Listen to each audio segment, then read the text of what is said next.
portable electronic knife poles that are cheaper and more effective than knife arch systems. Would the Secretary of State agree that having these in place by the holiday period must be a priority for Southend Police? Thank you, Mr. Speaker. May I, Mr. Speaker, just congratulate my honourable friend for Southend West for the very assiduous way in which she's been making representations to myself and the Home Office directly on this. She has a great relationship with Essex Police. They are a very, very robust police force on this issue.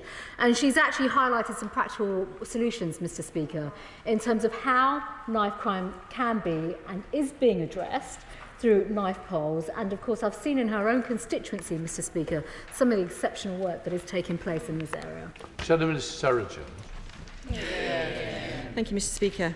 The National Crime Agency is responsible for tackling the OCGs who drive up so much of the knife crime, violence and drug abuse we see on our streets. Why then has the Home Secretary asked them to draw up plans for 20% cuts? Mr. Speaker, I thank the Honourable Lady for her question, and Mr. Speaker, I can tell the Honourable Lady in the House that there are no plans to cut the National Crime Agency funding, and NCA budgets have increased every year since 2019-2020, and that, Mr. Speaker, is also part of the spending review and where we secured a settlement over the SR21 period of over £810 million. And as I have said, Mr. Speaker, for the benefit of the party opposite, there are no plans to cut NCA funding. Robert Largon.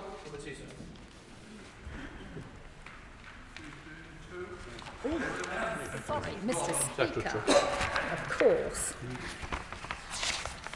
Mr. Speaker, I would like to, if I may, with your permission, group this question with questions 6, 14 and 21. Mr. Speaker, this week marks Refugee Week, and the UK has a long, proud history of welcoming refugees, and this government has introduced 2 new safe routes for Ukrainian nationals, the Ukraine Family Scheme and the Homes for Ukraine scheme, as part of our commitment to the people of Ukraine during this awful conflict with Russia. Arrivals under these schemes will be able to live and work in the UK for up to 3 years, and they will have, of course, Mr. Speaker, full and unrestricted access to benefits, healthcare, employment and other support. And we've also introduced the Ukraine Extension Scheme, permitting Ukrainians already in the UK to extend their stay. Thank you very much, Mr. Speaker. I'm very proud that a large number of my constituents have welcomed Ukrainian families into their home as part of the Homes for Ukraine scheme, and I'm pleased that I've been able to help a number of those families navigate the visa application process who are now living in the High Peak. However, some of those children have had their applications for going to local schools rejected. So can I urge the Home Secretary to have urgent conversations with the Department for Education so that we can solve this issue, so that children who are here fleeing a war zone are able to continue their education? Well, Mr. Speaker, my honourable friend raises a very, very important point, and actually, if I may, on behalf of all of us in government, I do want to thank and commend all members of the British public that have been supporting our schemes. It is very important that we do everything we can across government to support the education of children in our schools. And if I may, Mr. Speaker, it was actually in April the Secretary of State for Education has been in touch with every single local authority and directors of children's services and chief executive officers, very much clearly outlining the requirements on schools, the funding that is coming from government as well. But I, of course, will pick up any particular points that he has from his own constituency and raise them directly.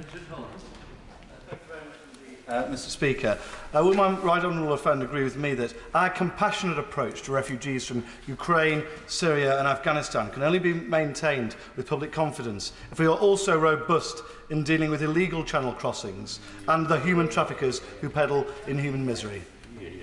Well, Mr. Speaker, my honourable friend is absolutely correct, and it is absolutely about deterring those dangerous crossings and also deterring the people smugglers and carrying on with the very long-standing and assiduous work that is taking place, yes, through our intelligence and security services, our crime agency, but also upstream. This is about public confidence in the system, and we are a generous country, and to maintain that, Mr. Speaker, this also means that we take action so that we can be fair to those that do come to our country, but firm on those that, quite frankly, are exploiting our country. Thank you, Mr. Speaker. Over 70 Ukrainians have now found a place to call home in the safety of the Scottish borders through the UK Government's Homes for Ukraine scheme. But can the Home Secretary tell the House what support it is offering to local authorities in Scotland to assist their new residents? Mr. Speaker, my honourable friend raises a very, very important point about local authority support. This is a whole-of-government effort, and it's a UK-wide effort as well, in terms of support for families and the Home for Ukraine scheme. And with that, the government has been very clear, and it's the Department for Levelling Up and Communities, in terms of funding of over £10,500 per person arriving under the scheme through DILARCH, but also ensuring that we are supporting local authorities, making sure the scheme is fair and equitable, and in addition to that, Mr. Speaker, ensuring that local authorities are undertaking all the necessary checks and safeguarding provisions that are required. Janet Davis. Thank you, Mr. Speaker. Last Wednesday, I was honoured to welcome my constituents Mark Rumble and Lucy Needham to Parliament alongside Alina, the Ukrainian refugee that they are hosting. Mark and Lucy praised the ease and the speed of the actual visa application process, but did raise some concerns that they were given very little information about how to support Alina in settling in on things like registering with a GP and completing her biometric checks and getting a national insurance number. Would the Home Secretary consider Mark's suggestion of producing a clear and comprehensive welcome pack for every Ukrainian refugee so that they and their host families can ensure the refugee settles in as quickly as possible? Raises actually an important question, but actually some practical points that are constantly being addressed through this scheme. And there have been welcome points, welcome packs that have been provided. And if I may, Mr. Speaker, particularly with the Department of Levelling Up, local communities and education and others, health too, through local authorities, they have received support and guidance from central government in doing this. I do want to thank her constituent for what he's doing and the suggestions. Much of this information is on gov.uk, but if there's more that we can do, and it sounds as if there is, we'll absolutely join this up and I'll pick this representation up directly. Select Committee, Dame Diana Johnson. Thank you, Mr. Speaker. Last week, the Home Affairs Select Committee met with Ukrainian MPs who told us that they'd had to travel 11 hours to get their visa from the visa application centre in Poland, and then had to travel 11 hours back, and then again to have the visa stamped. But what they wanted me to ask the Home Secretary was about young people, children, travelling with grandparents and older siblings are not eligible for visas under the Home for Ukraine scheme, and whether the Home Office would look at that again, because all the necessary paperwork is there to ensure those children are travelling with their parents' consent. Yes, well, Mr. Speaker, if I may, the Right Honourable Lady has raised, and if I may, many honourable and right honourable colleagues have raised this point as well over recent weeks and months. We are absolutely looking at this, and there is a lot of work taking place across the, not just the Home Office, but with the Refugee Minister and also the Department for Local Communities on the safeguarding aspect. We are going to make changes, and if I may, Mr. Speaker, without preempting any of those right now, there's a lot of work taking place, primarily because the focus has to be on the safety and the well-being of these children. We have to ensure that they get here in the right way and they're supported. But if I may, we will come back and report back on this, because there is a lot of work taking place on this right now. Jamie Stone. Thank you, Mr. Speaker. The small village of Golspie in Sutherland will shortly be hosting 7 families from the Ukraine. There's no lack of people in the Highlands volunteering to put up these good people, and they're getting as far as the UK, but they seem to be getting blocked in hotels and not getting to the families in the Highlands. Could I ask the Home Secretary to talk to the Scottish Government with a view to sorting out this logjam? Mr. Speaker, absolutely. And if the Honourable Gentleman would like to share any particular details with me on this, where the barriers are, we'll definitely pick that up, because the whole point about Homes for Ukraine and the work across the whole of government is that where there are bottlenecks, we absolutely must unblock them and ensure a safe passage, but also that people are welcomed in the right way, and importantly, so that they can be settled and their needs are met as soon as they come to our country. Emma Hardy. Thank you, Mr Speaker. Further to the point from my right honourable friend, my constituent contacted me on the 9th of May regarding a child trying to enter Ukraine with a legal guardian. Now, her visa is being blocked because she's been classified as an unaccompanied minor because she's travelling with a legal guardian and not a parent. I have tried to raise this. My office have raised this with the Home Office. I've written directly to the Secretary of State. Please, can she look into this case urgently? Well, Mr Speaker, if I may, I will pick up directly following questions today on this case. And as I've said, there are some measures literally coming together now on this because we have to do this in the right way, but I will come back to her. Ellie Reeves. Thank you, Mr Speaker. On Friday, when I visited my local food bank, I met a young woman who had fled Ukraine with her 2-year-old son. While she is waiting for her universal credit payments to come through, she's been left without anything, and she was queuing to get food and nappies. How can this be right when they have fled the horror of war? What will the Home Secretary do with the DWP to ensure that every Ukrainian refugee who arrives here gets the support that they need immediately? Mr Speaker, the Honourable Lady has raised a very, very serious case.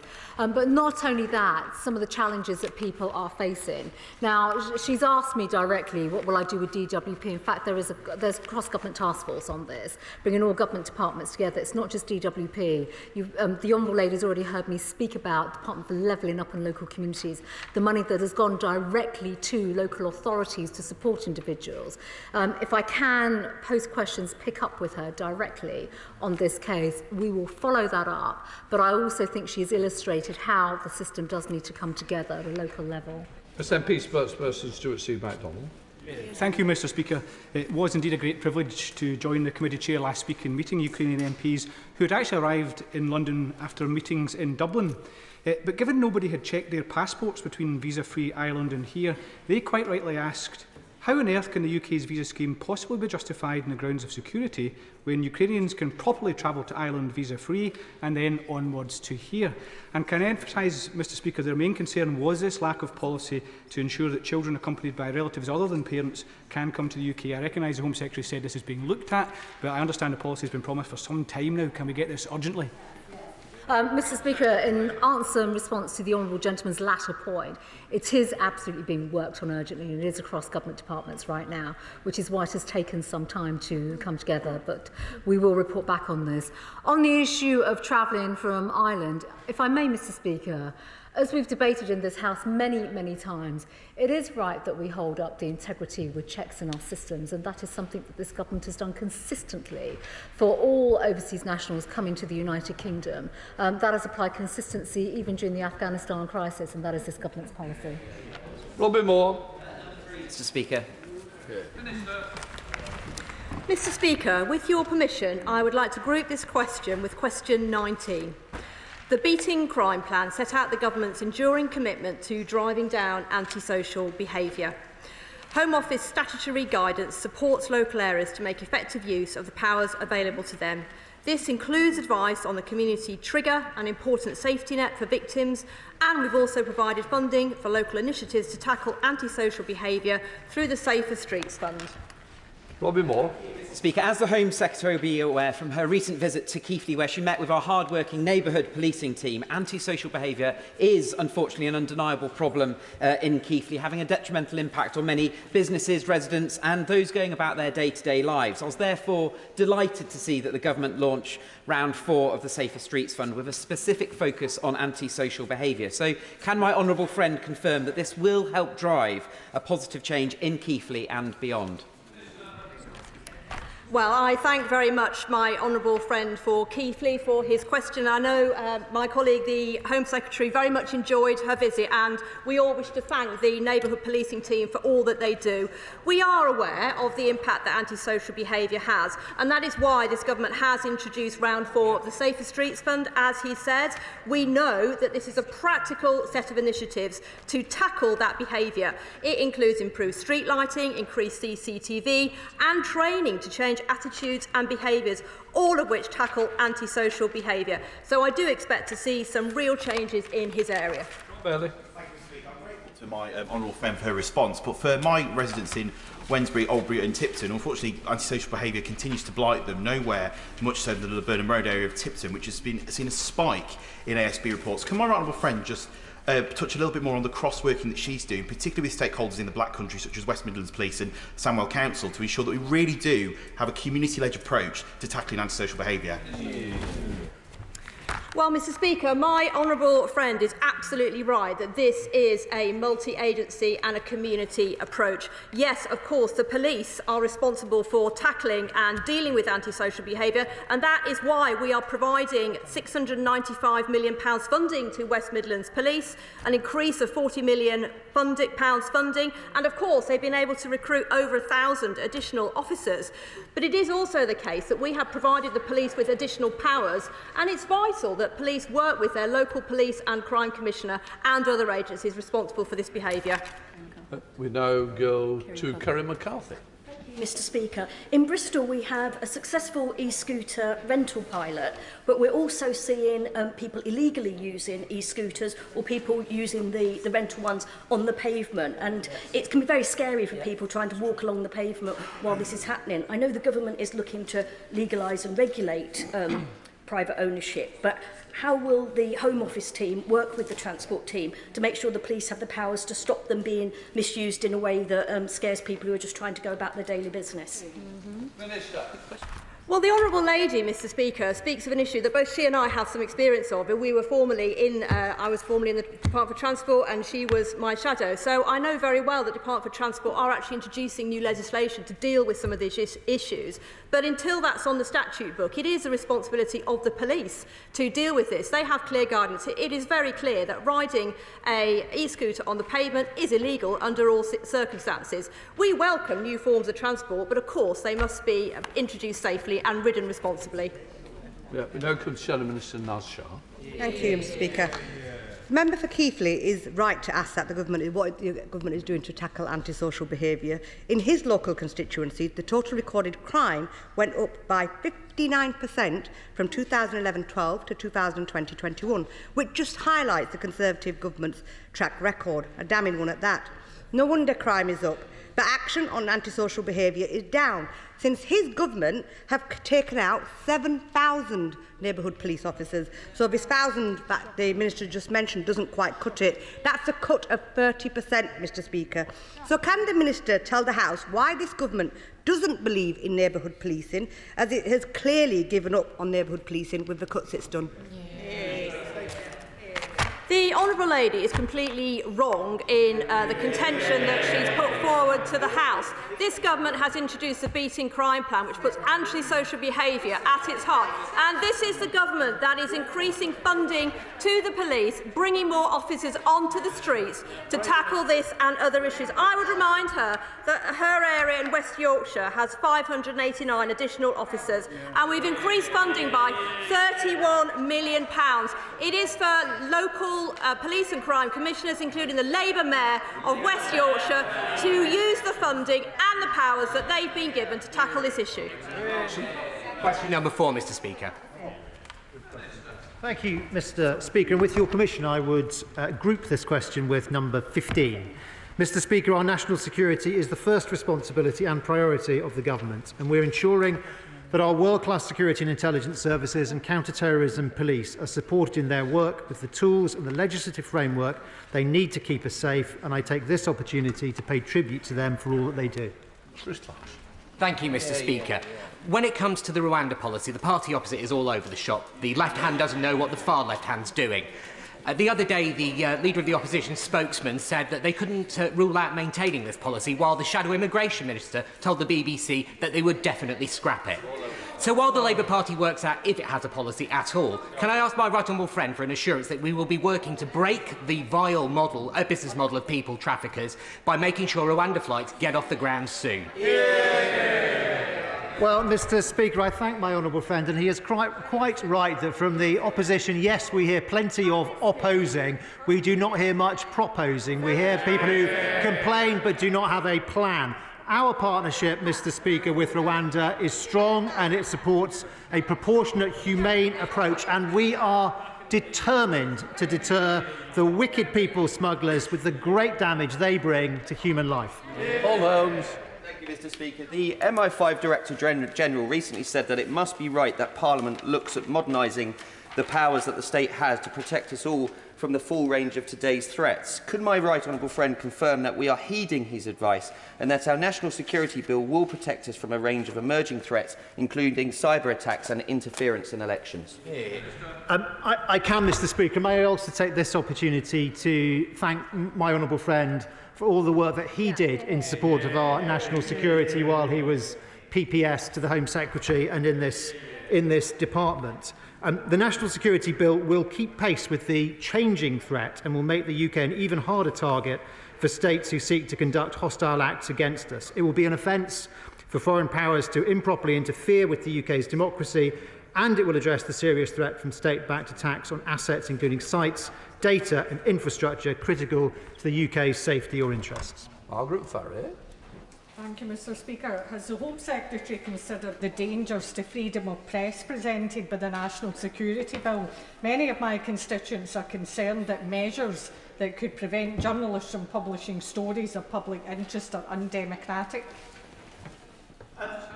No, Mr Speaker, I do not see a danger to journalistic freedoms, and indeed the Government is taking stringent steps to make sure that, for example, in the online safety bill, we have journalistic rights and freedoms absolutely to the fore because of the vital and irreplaceable role that a free and sometimes boisterous media play in underpinning and challenging us in our democracy. Shadow Minister Holly Lynch. Thank you very much, Mr Speaker. Canada, one of our Five Eyes partners, recently announced sanctions against Alexander Lebedev as one of 14 people that they said had directly enabled Vladimir Putin's senseless war in Ukraine and bear responsibility for the pain and suffering of the Ukrainian people. I've asked this question of the government 6 times now, Mr Speaker, and not had anything resembling an answer. So can I ask, did the Prime Minister meet with Alexander Lebedev without officials and without close protection during the Salisbury poisonings in April 2018? Yes or no? Well, Mr Speaker, I do not know the detailed contents of either individual's diary. What I can tell her and can tell the House is that this government has acted on sanctions against Putin-linked elites, the people who have propped up and supported that regime without fear or favour, and that extends to over 1,000 individuals, entities and subsidiaries, and we will do more as required. Wendy Chamberlain. Mr Speaker, there's a severe shortage of care workers around question 5. Yeah. Minister.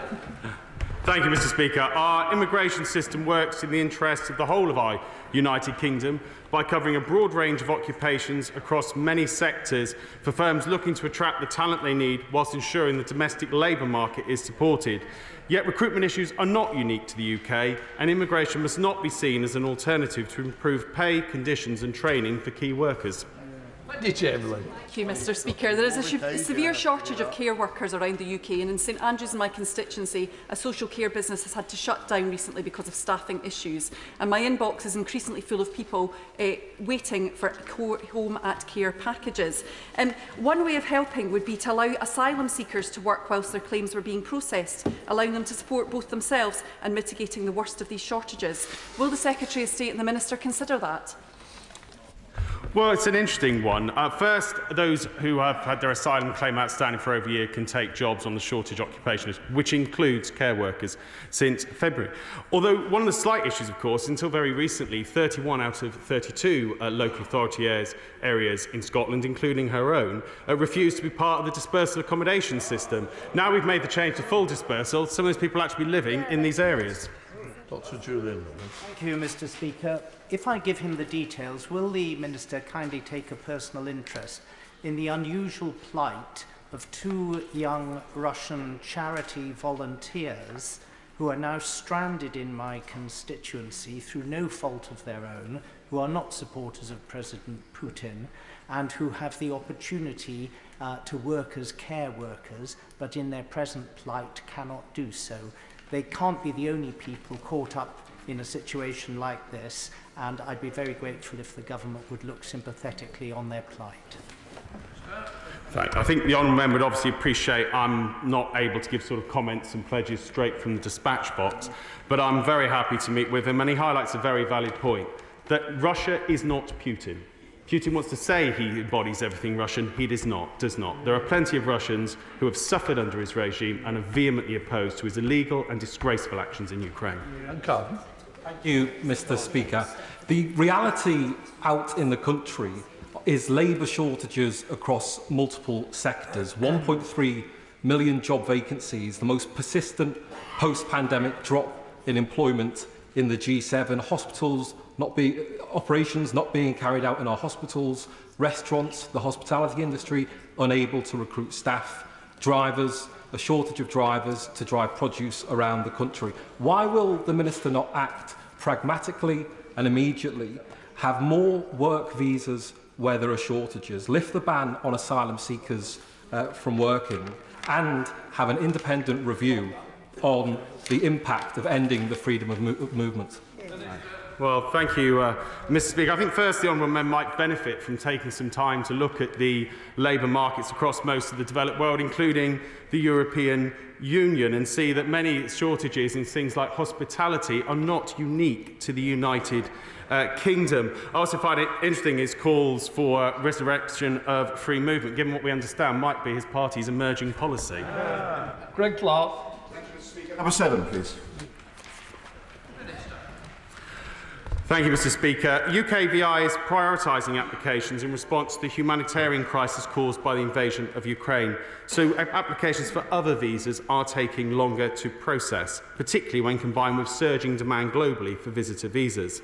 We understand the impact of delays to customers, so resources are being returned to focus on visa routes impacted by these prioritisation decisions, with a focus on visit, work and study routes. We will also prioritise any compelling or compassionate cases. Greg Clark. Speaker, I recognise the extraordinary efforts that his department has made to process tens of thousands of visas for Ukrainians, and I pay tribute to the staff that have based themselves in Portcullis House to provide updates to members on that. But my office is dealing with many applications from people from other countries, such as Afghanistan and India, and they're not getting the updates and the information that those applicants from Ukraine are getting. So would the Minister consider applying some of those positive lessons to make sure that other applicants at least can know that they're not being forgotten and get updates on their cases? Well, thank you, Mr. Speaker, and I thank the honourable member for the way he puts his question. I know the team at Portcullis House will appreciate the praise he's given. We're certainly looking at, one, the learnings from the hub-style approach we've had at Portcullis House, which I think has been very useful, and feedback from across the House has been very positive about its ability in terms of chasing up casework for members. But also, as we modernise our immigration system, how we can move towards the type of experience that people are already seeing on some of our modernised routes, for example, skilled worker and EEA nationals apply via AUK2, which provides a range of updates automatically rather than people having to ask for them. And similarly, what we can then do in terms of applying that in terms of where, for example, honourable members are in touch or where customers are in touch as well. Certainly our progress in the future is to look at much more being automated and a lot less people having to request an update. Richard Thompson. Number 8, Mr. Speaker.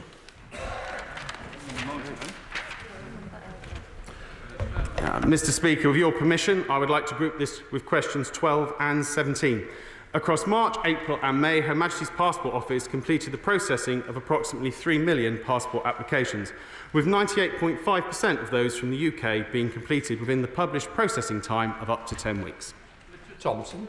Thank you, Mr. Speaker. Well, it's quite remarkable, is it not, that 6 days on for an Opposition Day debate where the Minister was asked that very question 3 times and failed to give a figure for how large the passport backlog was, he's still unable 6 days later to give us an answer. Could I put it to the Minister that perhaps the thing that would cheer those languishing in that backlog most, the one official piece of documentation that he could ensure is issued most quickly that would cheer them most, is his own ministerial P45? Well, as we saw last week, those who have so little to offer like to go personal because they've got nothing to offer on a policy basis at all. The question, just to help the honourable member, was what proportion of passport applications were received. He got an answer to it, but given his supplementary, it's clear he doesn't have any ideas of his own to offer. Deirdre Block. Mr. Speaker, the union PCS, which represents HMPO staff, has commented that the backlog is due to a number of issues, including a lack of staff, poor management and failures on the part of contractors. Rather than blaming staff or suggesting more privatisation, will the UK Government instead meet with union representatives to learn what is needed to ensure the Passport Office is properly funded and staffed? Well, certainly we are grateful for the hard work that staff are putting in. As I said last week, it's a pity to see their efforts then being rubbish for political ends.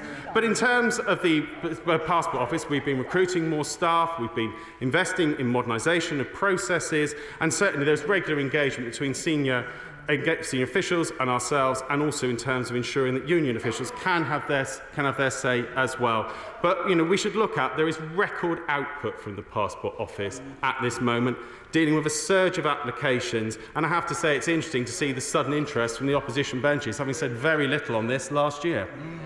Thank you, Mr. Speaker.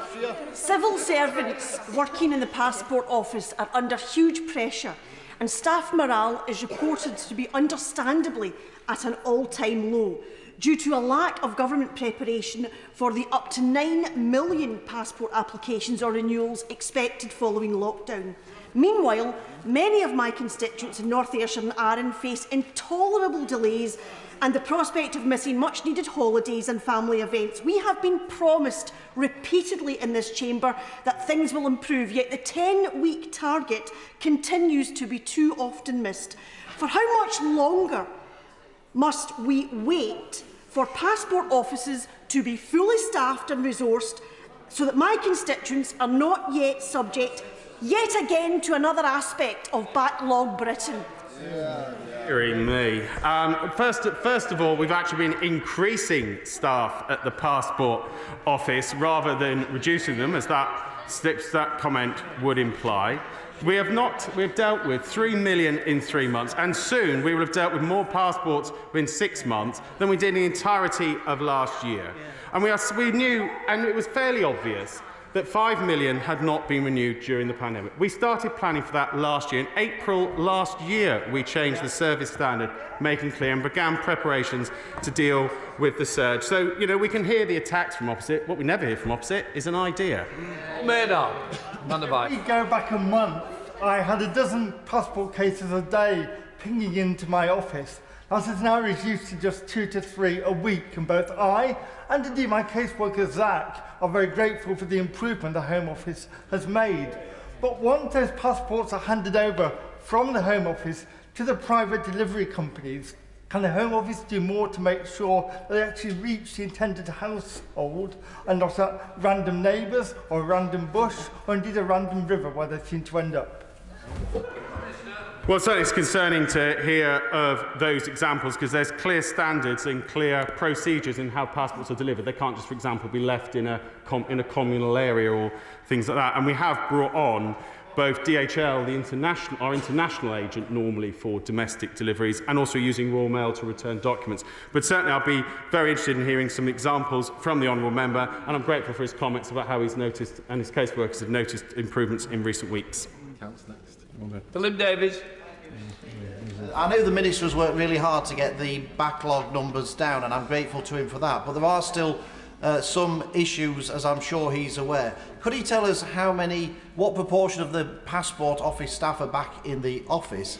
And while he's at it, can he also help me with the case of Wendy, who her passport, she's still waiting for a passport. Her father died suddenly abroad, and in order to get to her funeral, she needs to get her passport today. So after he's finished his duties in this House, would he mind helping me chase up Wendy's case to make sure that she can try and get to her father's funeral? Yeah. Well, I thank the Honourable Member. As we've said a couple of times at the dispatch box before, those who, they certainly have had people back in the office for quite some time in the passport operation, but certainly in relation to a case like the one he's just outlined from his constituent, we're certainly very happy to expedite where there are reasons for travel that are both compelling and compassionate. We're obviously very sorry to hear the bereavement that Wendy has suffered, and certainly we'll be happy to look at how we can get the passport expedited for her. Very sure. Number 9, Mr. Speaker. Thank you, Mr Speaker. Home Office staff, Mr Speaker, can be proud of the work they do to keep our country safe, but also in terms of the great deal of operational work, Mr Speaker, we've just been discussing in this chamber. The Home Office has launched a 5-year plan to deliver engaged, motivated and productive workforce, including new efficiencies, new technology and also how to support staff to improve performance.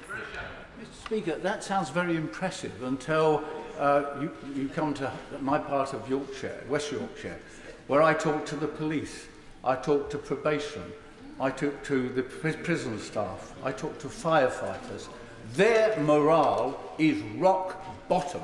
So whatever she's doing in the department, for goodness sake, will she get out in the country real people who are depressed, demoralised under this government's cutbacks? Speaker, if I can politely say to the right honourable gentleman, getting out about the country is not an issue for me, as I meet police officers, fire workers, representatives from local councils, local authorities, all our partners that we work with, that cut across the criminal justice system, Mr Speaker, as well, and also do a great deal of work with victims and others to keep our country safe, but also to deliver vital public services. If I may, Mr Speaker, it's important that we respect them, support them, empower them and pay tribute to them as well. And I'd be very happy to come up to his own constituency and his own patch and meet some of the people that he is referring to. Question number 10.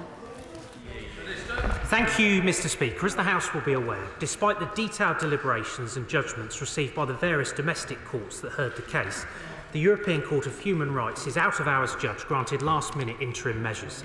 The government is seeking greater transparency from the ECHR on the reasons for their judgment. A full judicial review is expected to be heard in July. I want to be clear again that this partnership is fully compliant with our international obligations. Susan Webb. Thank you, Mr Speaker. Now, unbelievably, £5 million a day is being spent on housing asylum seekers in hotels. And money that my constituents would rather see invested in the West Midlands, for example, supporting the 1,500 additional police officers that the Department have helped recruit across the region.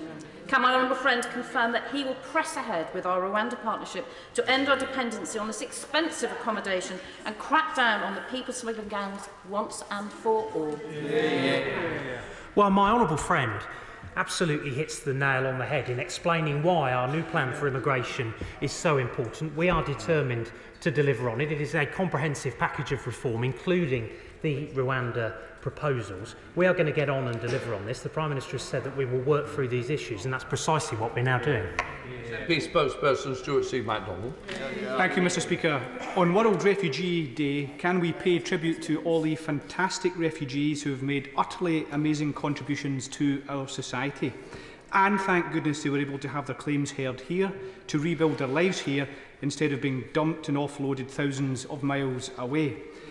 Mr Speaker, the full hearing on whether the Home Secretary's policy in Rwanda is lawful will take place, as the Minister has said, in July. So surely, if she has one iota of respect for UNHCR and the importance of the Refugee Convention, she will confirm now that she will wait for the outcome of that hearing instead of gambling on another utterly reckless, degrading and expensive attempt at these removals.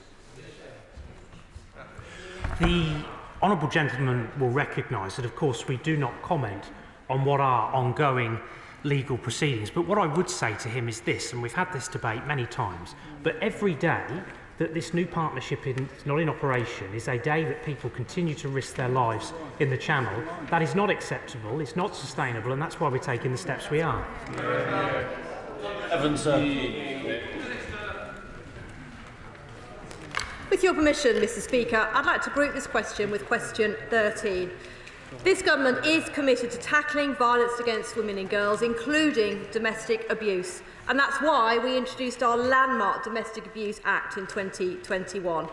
And in March of this year, we published our Tackling Domestic Abuse Plan, backed by over £230 million of funding, including £75 million for tackling perpetrators and multi-year funding for interventions and support. The plan also includes expanding the rollout of domestic abuse matters training for police officers and, importantly, projects to protect children. Thank you, Mr. Speaker. Can I thank the Honourable Lady for her answer? Can I welcome the Tackling Domestic Abuse Plan, which focuses on the perpetrators of a disgusting and destructive crime? But can I also stress the need for prevention, particularly educating the next generation, children in schools, about the importance of healthy relationships so that we don't continue to see this in future? And can she confirm that that's included in the plan as well? I thank my honourable friend very much, and he's completely right that prevention is at the heart of the plan. In fact, it's the first pillar of our plan.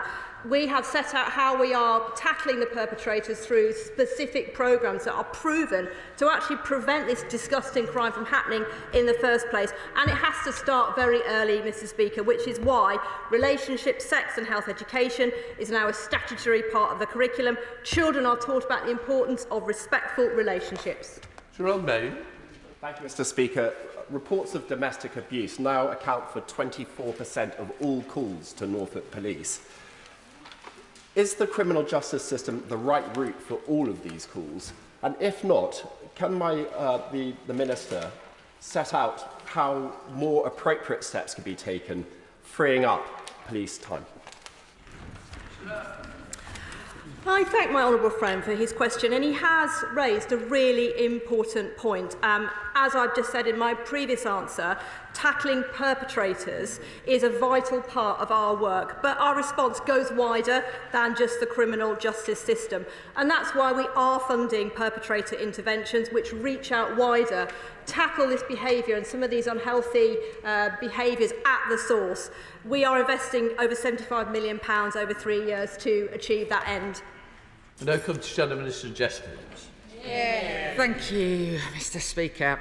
In July 2021, the government announced there would be a domestic homicide sentencing review looking at the unfairness in sentencing of intimate partner domestic homicides.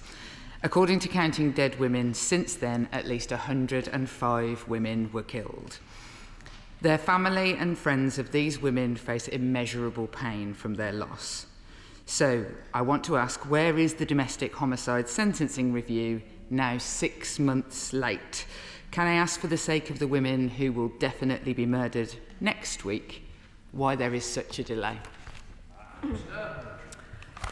The Honourable Lady will know from the many debates that we've had in this House on this issue that we've set out our holistic response to domestic abuse in the domestic abuse plan. If she looks at that, she will see all the work that we're doing on domestic homicide review. This is a matter that crosses a number of different government departments. I'm happy to write on the specific issue, but I want to make the point that we are bearing down on those people that murder their partners. That is why we've introduced the Domestic Abuse Act. That is why we are reforming the entire system, and that is why we are putting funding, multi-million pounds worth of funding, into tackling perpetrators, as I've just said to my honourable friends. Now come to topicals. Rachel Hopkins. Number one, Mr. Speaker. Mr. Speaker, we do not make policy in this country by mob rule. The Public Order Bill will enable us to overcome the guerrilla tactics that bring misery to the hard-working public, disrupt businesses, interfere with emergency services, cost taxpayers billions and put lives at risk. The Public Order Bill will also stop protesters targeting major transport projects and infrastructure and introduce new criminal offences of locking on and going equipped to lock on. It also extends stop and search powers for the police to search and seize articles related to protest-related offences, and introduces serious disruption prevention orders, a new preventative court order targeting protesters who are determined to repeatedly inflict disruption on the public. The breach of these orders, Mr. Speaker, will be a criminal offence. Now, Mr. Speaker, this government is committed to being on the side of ordinary working people. It's a shame that party opposites still continue to not support such measures. Hopkins. Thank you, Mr. Speaker. My Luton South constituents are deeply frustrated at the Home Office's huge backlogs. My office is currently waiting for responses from the Home Office for 35 passport cases, 21 asylum cases and 45 visa cases, with visa applications going back to the start of the year. So with proposals to cut the number of civil servants by 20% on the horizon, How will the Secretary of State fix this mess that her government has created? Well, Mr. Speaker, if I can, in response to the Honourable Lady, in fact, the Minister has already just spoken about passports in particular and spoken about the number of staff that have been recruited, contrary to her comments in terms of support. And also she'll recognise that when it comes to visas, the entire government prioritised the Ukrainian visa scheme above other visas. And of course, that has now been switched over to ensure that all applications are being processed in good time. Secretary Cooper. Thank you, Mr. Speaker. New analysis today shows in half of communities no burglaries have been solved in 3 years. Meanwhile, the proportion of all crimes reaching court has plummeted to 5.8%. Why is this Home Secretary letting so many more criminals off? If I may respond directly to the Honourable Lady. First of all, Mr. Speaker, the reports today are deeply troubling around burglary statistics, and in fact, working with the MPCC, we are effectively getting more detailed information, force by force. But I would like to remind the Honourable Lady that burglary is down by 24%, and neighbourhood crime is down by 33%, and vehicle offences are down by 28%. And with that, Mr. Speaker, it's worth highlighting, in fact, I'd like to thank some of the outstanding Conservative Police and Crime Commissioners, for example, for Bedfordshire and Nottinghamshire, who have effectively pledged and have specific operations to target burglary within their regions. So I'm glad burglaries fell in lockdown, but they are now going back up, and overall crime is 18% higher and prosecutions are 18% lower on her watch. This is the first time in 25 years that any Home Secretary has presided over both such a big rise in crime and a big drop in the charge rate. So how does it feel to be responsible for the weakest government performance on crime in a quarter of a century? If I may, for the education information for the Honourable Lady, if I may restate to the House, burglary is down by 24%, neighbourhood crime is down by 33%, vehicle offences are down by 28%. But, Mr. Speaker, I appreciate the Honourable Lady doesn't want to hear the facts, and she struggles with listening to facts and grappling with factual information and data. Mr. Speaker, that is why the government's beating crime plan will go even further, so that force by force, the government can absolutely ensure that every single police force is held to account, which the party opposite should welcome, along with many of the resources that this government has put into beating crime. Whilst I know that over the last few weeks there has been significant improvements in dealing with passport applications, I'm still dealing with a few outstanding cases where constituents are waiting beyond the 10-week period. So could the Home Secretary just provide some further reassurance to me and my constituents that we'll be able to deal with their cases and get them completed as soon as possible? Well, thank you, Mr. Speaker. Look, we're already recruiting another 650. We're recruiting, in the process of recruiting, another 550. And obviously, where people have been over 10 weeks and have travel booked, we will look to expedite their application for free. David. Thank you, Mr. Speaker. Mr. Speaker, we should all be concerned about the length of time and the frequency that minors are detained in police cells. These police cells are made for adults, but yet the minors are being detained in these cells for as long as adults, and data shows that the average spend in police custody is increasing. Now, this is despite legislation that minors detained should only be detained for the shortest appropriate period. So can the Minister say what they are doing and how they plan to readdress this? Well, Mr. Speaker, over the last few years, we have been working closely with the police across the whole of the UK to drive down the number and duration of minors being held in custody. As you will know, the appropriate adult scheme is in place to make sure that those minors who are detained are accompanied by adults who, as I say, are appropriate. If she has specific cases that she wants to raise with me, I'd be more than happy to look at it. But thus far, the trend has been improving. Thank you, Mr. Speaker.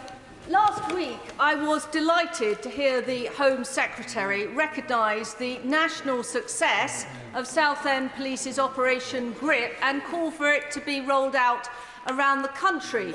Would she agree that Southend Police's Operation Union, which adopts an events mindset to policing our seafront, should also be rolled out nationally, especially to coastal areas? Very good. Well, Mr. Speaker, the Honourable Lady is quite right that the national GRIP funding rollout originated actually from a visit I made to Southend 2 years ago, where I was so impressed by their data-driven hotspot work that we managed to get the money out of the Treasury and spread it further. And I will certainly look forward to seeing the results of Operation Union, and if it's equally as successful, then I don't see why we wouldn't roll that out too. Alison Phillips. Oh, thank you very much, Mr. Speaker. It's quite ironic, actually, that while we've been in the chamber, that we've received an email to say that the Home Office MP inquiry line has collapsed due to heavy use. I'm quite tempted, Mr. Speaker, to sit here and run through the 200 outstanding cases that I have waiting for answers from the Home Office. But instead, perhaps could a minister confirm to me that Zili Huma, who is waiting for a spousal visa for her husband, will get that processed before her daughter is born at the end of July? Well, thank you, Mr. Speaker. In starting, I'm happy to take the details of the individual case from the Honourable Member. We are aware of an issue with the MP's hotline this morning. I must say the hub and email are unaffected, and DDAT are currently working on a solution. We expect it to be resolved shortly. Tracy. Mr. Speaker, when we delivered Brexit, we made a promise to take back control of our borders, and that wasn't just about ending free movement, but also cracking down on small boat crossings across the Channel. I know that Secretary of State and her team have done an awful lot of work to try and really clamp down on this, but does she agree with me that our partnership in Rwanda is critical to breaking the economic model of the people smuggling gangs, and can she confirm that the Department will do everything that they can to get this scheme moving? Well, my honourable friend is absolutely right, and what we are introducing is whole system reform, the new plan for immigration, obviously the partnership with Rwanda, the new returns agreements that we are readily signing, and of course greater international cooperation, including with the French, where, for example, we are seeing 50% of crossings not originating in the first place. That's important progress. We're continuing to work round the clock on this, and he can be assured that we'll continue to do so. Keeley. Thank you, Mr. Speaker. Musicians from the Ukrainian Freedom Orchestra are applying this week for visas to the UK to perform here next month, but there are real concerns about delays in getting the visas and the £18,000 it will cost the musicians, funds they just do not have in time of war. Every other European country has waived complex visa requirements for the musicians to perform in their country. I've asked the Prime Minister about this, I've written to the Home Secretary twice about this. So I'm asking her today to agree to look at expediting the visa process and waiving the fees so that Ukrainian musicians can come to the UK to perform. Well, thank you, Mr. Speaker. I must say I'm very happy to meet with the Honourable Member and discuss this matter. As other colleagues will know, I've already dealt with a number of groups in relation to Ukraine where there are exceptional circumstances where it may need to be expedited. Higginbotham. Mr. Speaker, in the last few weeks there's not been a day gone by that me and my team haven't helped a constituent with a passport issue. And whilst most of those have been resolved, it shouldn't take the intervention of someone's Member of Parliament to get their passport. So could I ask whether the Home Office would consider bringing back the old British visitor's passport, which was issued by post offices for a 12-month period to help reduce the backlog? Thank you, Mr. Speaker. There's a lot of work being done to catch up on passports. I think it's safe to say going back to a system that I think was fundamentally paper-based would bring quite a range of security issues, and not least some issues at the border, which is why it was discontinued. But certainly there is, I can reassure them, there is a wide range of work being done. And as I say, we're still doing 98.5% roughly of passports within the advertised 10-week service. Jarvis. Mr. Speaker, I was pleased to see that the Home Office finally published details of the remaining pathways for the Afghan Citizens Resettlement Scheme. But just hours later, the MOD revealed that there were still around 10,000 people left behind and eligible for ARAP, many of whom are at risk because they stepped forward to serve when we asked them to.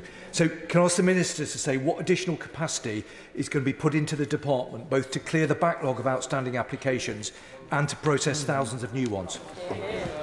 Yeah, I can understand the honourable gentleman's concern, certainly, to be clear, it's the MOD who process ARAP applications and eligibility, but certainly we're happy to offer what support and assistance we can from UKVI, given our expertise in that area, to help get through this. Because, like him, we do not want to see people stuck in Afghanistan who bravely stood alongside our forces. Suzanne. Speaker, British people have voted consistently for controlled immigration and the right to secure borders. Does my right honourable friend agree with me that we have heard absolutely no practical solutions from the Labour Party to combat the problems of illegal immigration?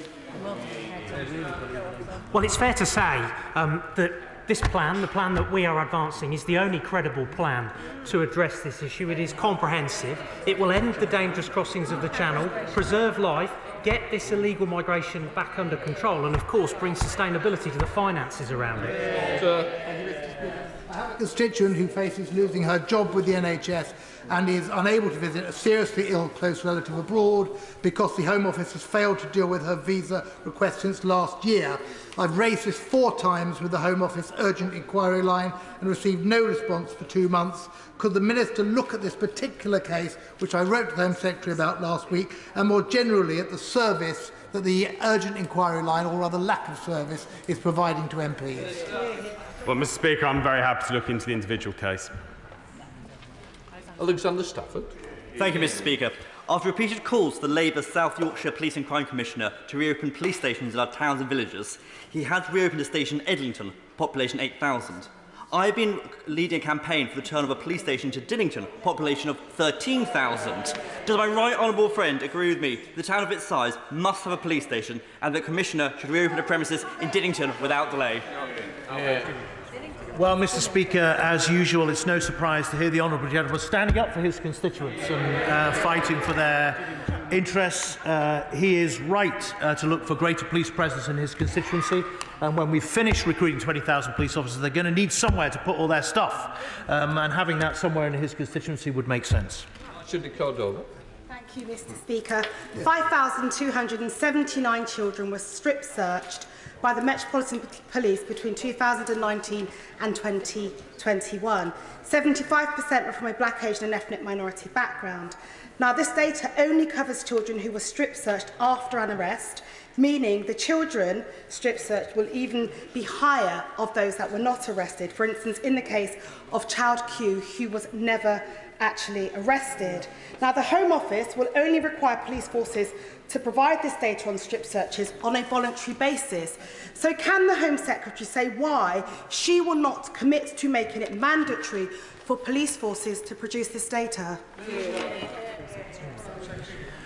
Well, Mr. Speaker, while obviously the case of Child Q was deeply regrettable, and the Metropolitan Police have offered their apologies in that case, I'm sure she will accept that there are sadly circumstances where these kind of searches of all manner of people are warranted. She raises a good point about transparency, and I know that all police chiefs across the country have it at the forefront of their mind that their legitimacy is built on public confidence about what they do, and I will certainly explore the ideas she suggests. To James David. Neighbourhood crime and antisocial behaviour is better tackled with the police visibility and responsiveness that a town centre police station can provide. So will my honourable friend give his support and encouragement to efforts by North Wales Police to reopen a police station in the centre of Prestatyn, possibly at the redeveloped old library site? Well, Mr. Speaker, I'm more than happy to support the honourable gentleman in seeking the best for his constituents, as I did on Friday in Tiverton, where the front station of the police, front counter of the police station is due to reopen in November. And I hope and believe that his constituents will benefit from the significant uplift in capacity and funding that we're giving to police forces, which will allow them to do exactly as he asks. Speaker, when the Joint Committee on Human Rights visited Strasbourg last week, we were told that the United Kingdom sends less cases to the Court of Human Rights per capita than any other signatory state. And we were also told that the UK government's ministers have repeatedly given the Council of Europe assurances that Britain won't withdraw from the Convention. So will the Home Secretary withdraw the rather intemperate remarks she made, as reported at the weekend, because she was displeased by the court's decision to temporarily halt to the flights to Rwanda last week? Mr. Speaker, first of all, it's important to put on the record clearly that, in light of the Honourable Lady's comments, that Britain upholds international standards and all aspects of the law, and our policies are proving that when it comes to illegal migration, as demonstrated by the domestic courts. And as I've repeatedly said, Mr. Speaker, I'm not commenting on ongoing legal cases. Mr. Speaker, on the 3rd of May, a convoy of vehicles left Blythe Valley, heading for the Polish border with a fire appliance, a support vehicle and a 4x4. The staff of West Hertford Fire Station volunteered to drive almost 2,000 miles to help the people of Ukraine, leaving their families and loved ones behind. Would my right honourable friend agree with me that local fire and rescue teams can play an important role in bringing communities together? So with this in mind, would my right honourable friend please visit Blythe Valley and we can show these amazing teams and everything we've done? I would personally be delighted to come and support my colleague, my honourable friend, in Blythe Valley. But there is a serious point here, because over recent months, Mr. Speaker, the Fire and Rescue Service across the entire country has come together in such a compassionate way to provide essential kit and equipment to help the people of Ukraine. And I'm Thank you, Mr. Speaker. The unprecedented cuts to North Yorkshire Fire Service will result in longer response times in York, Scarborough and Harrogate. So will the Secretary of State meet with me, the Police and Crime Commissioner and the FBU to talk about these cuts and how we can ensure that fair funding goes to our fire services? Speaker, I'd be very happy to meet the Honourable Lady. And secondly, having discussed in North Yorkshire previously, in a visit that actually took place last year, I've seen the incredible integrated working across police and fire in North Yorkshire and the exceptional service they do provide, particularly in the remote and rural areas, to the Honourable Lady's constituency and across the county. But as I said, I'd be very happy to have a conversation with her. Thank you, Mr. Speaker. Now then, when we had a Labour Police and Crime Commissioner and a Labour MP in Ashfield, the only thing they ever did of any note was to close our local police station. Now, since we've had a sensible Labour Conservative MP in Ashfield, we've got 2 new Operation Reacher teams, Safer Streets Fund for the New Cross area, more bobbies on the beat, but will the Home Secretary please back our latest bid to get the Safer Streets Fund for the forgotten town of Eastwood? Very conscious of the great support, and in fact I've visited my honourable friend's constituency a couple of times now and seen the police officers on the front line, but actually the way in which the community is coming together on safer streets, and I absolutely have heard his request for this particular bid. Nick Smith. Mr. Speaker, the school holidays in Wales and England start on July the 22nd. Now, there are nearly 30 million visits abroad by air in Q3, which includes those school holidays. So, to help families get away, will the Passport Office backlog be cleared by July the 22nd? Well, we've already made clear the actions we're taking, and as I say, since April last year, we've been advising people to allow up to 10 weeks for application. Although 91% of people do get their passport back within 6 weeks of applying, and the Honourable Member will also be aware that in some instances, where he talks about school trips, collective passports can be used subject to them being accepted by the country they're travelling to. Rick. Earlier in the year, Parliament repealed the antiquated Vagrancy Act, an important step on our journey to end homelessness for good. Imagine my surprise when I reviewed the Levelling Up Bill to see that the repeal was repealed and the Secretary of State was given unlimited and unspecified powers to recriminalise homelessness. I know my right honourable friend cares about this. She has been superb in supporting me and other ministers in this mission. Could I ask her to deal with this and ensure we can get on with the job of ending homelessness? Mr. Speaker, if I may, I'd just like to pay tribute and thank my right honourable friend for all his support and work in this particular area. I will absolutely reach out and speak to my right honourable friend, and absolutely we will join up on this.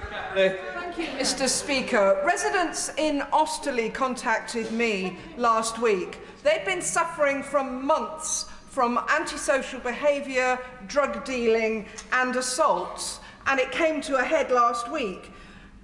Councillors and local police have been working together to try and tackle the issue, but their efforts are hamstrung because there just aren't enough police officers to do regular patrols in hotspots. So does the Home Secretary regret the 10 years of police cuts that leave my constituents and many others feeling unprotected? Well, Mr. Speaker, I'm quite surprised to hear that, given that the Honourable Lady is, I believe, a London MP, and the Metropolitan Police currently has more police officers on its roster than it's ever had in its history. Jill Mortimer, final question. Thank you, Mr. Speaker. My team and I too have been fighting for many hours to get a visa for a little Ukrainian girl, Alyssa. She's also been classified as an unaccompanied minor, despite her Aunt Victoria providing evidence that she is her legal guardian many weeks ago. The situation is now grave as the family's 90-day Polish visa is about to expire and the family will have to return to the war zone. This is unacceptable. I know an unaccompanied minors policy was finally agreed last week, but I fear a failure to process these applications swiftly enough, it will soon become a humanitarian emergency for this family and others like them. Can my honourable friend tell me what can be done to resolve this case, please, and finally bring this family to safety in Hartlepool? Mr. Speaker, I thank the Honourable Lady, and I know the Minister has been following up this case, so I'm grateful to her on this. I have already, Mr. Speaker, said in response to earlier questions that policy is changing on this, but she has asked for specific assistance now before. Right. We now come to the urgent question. I'll let people leave.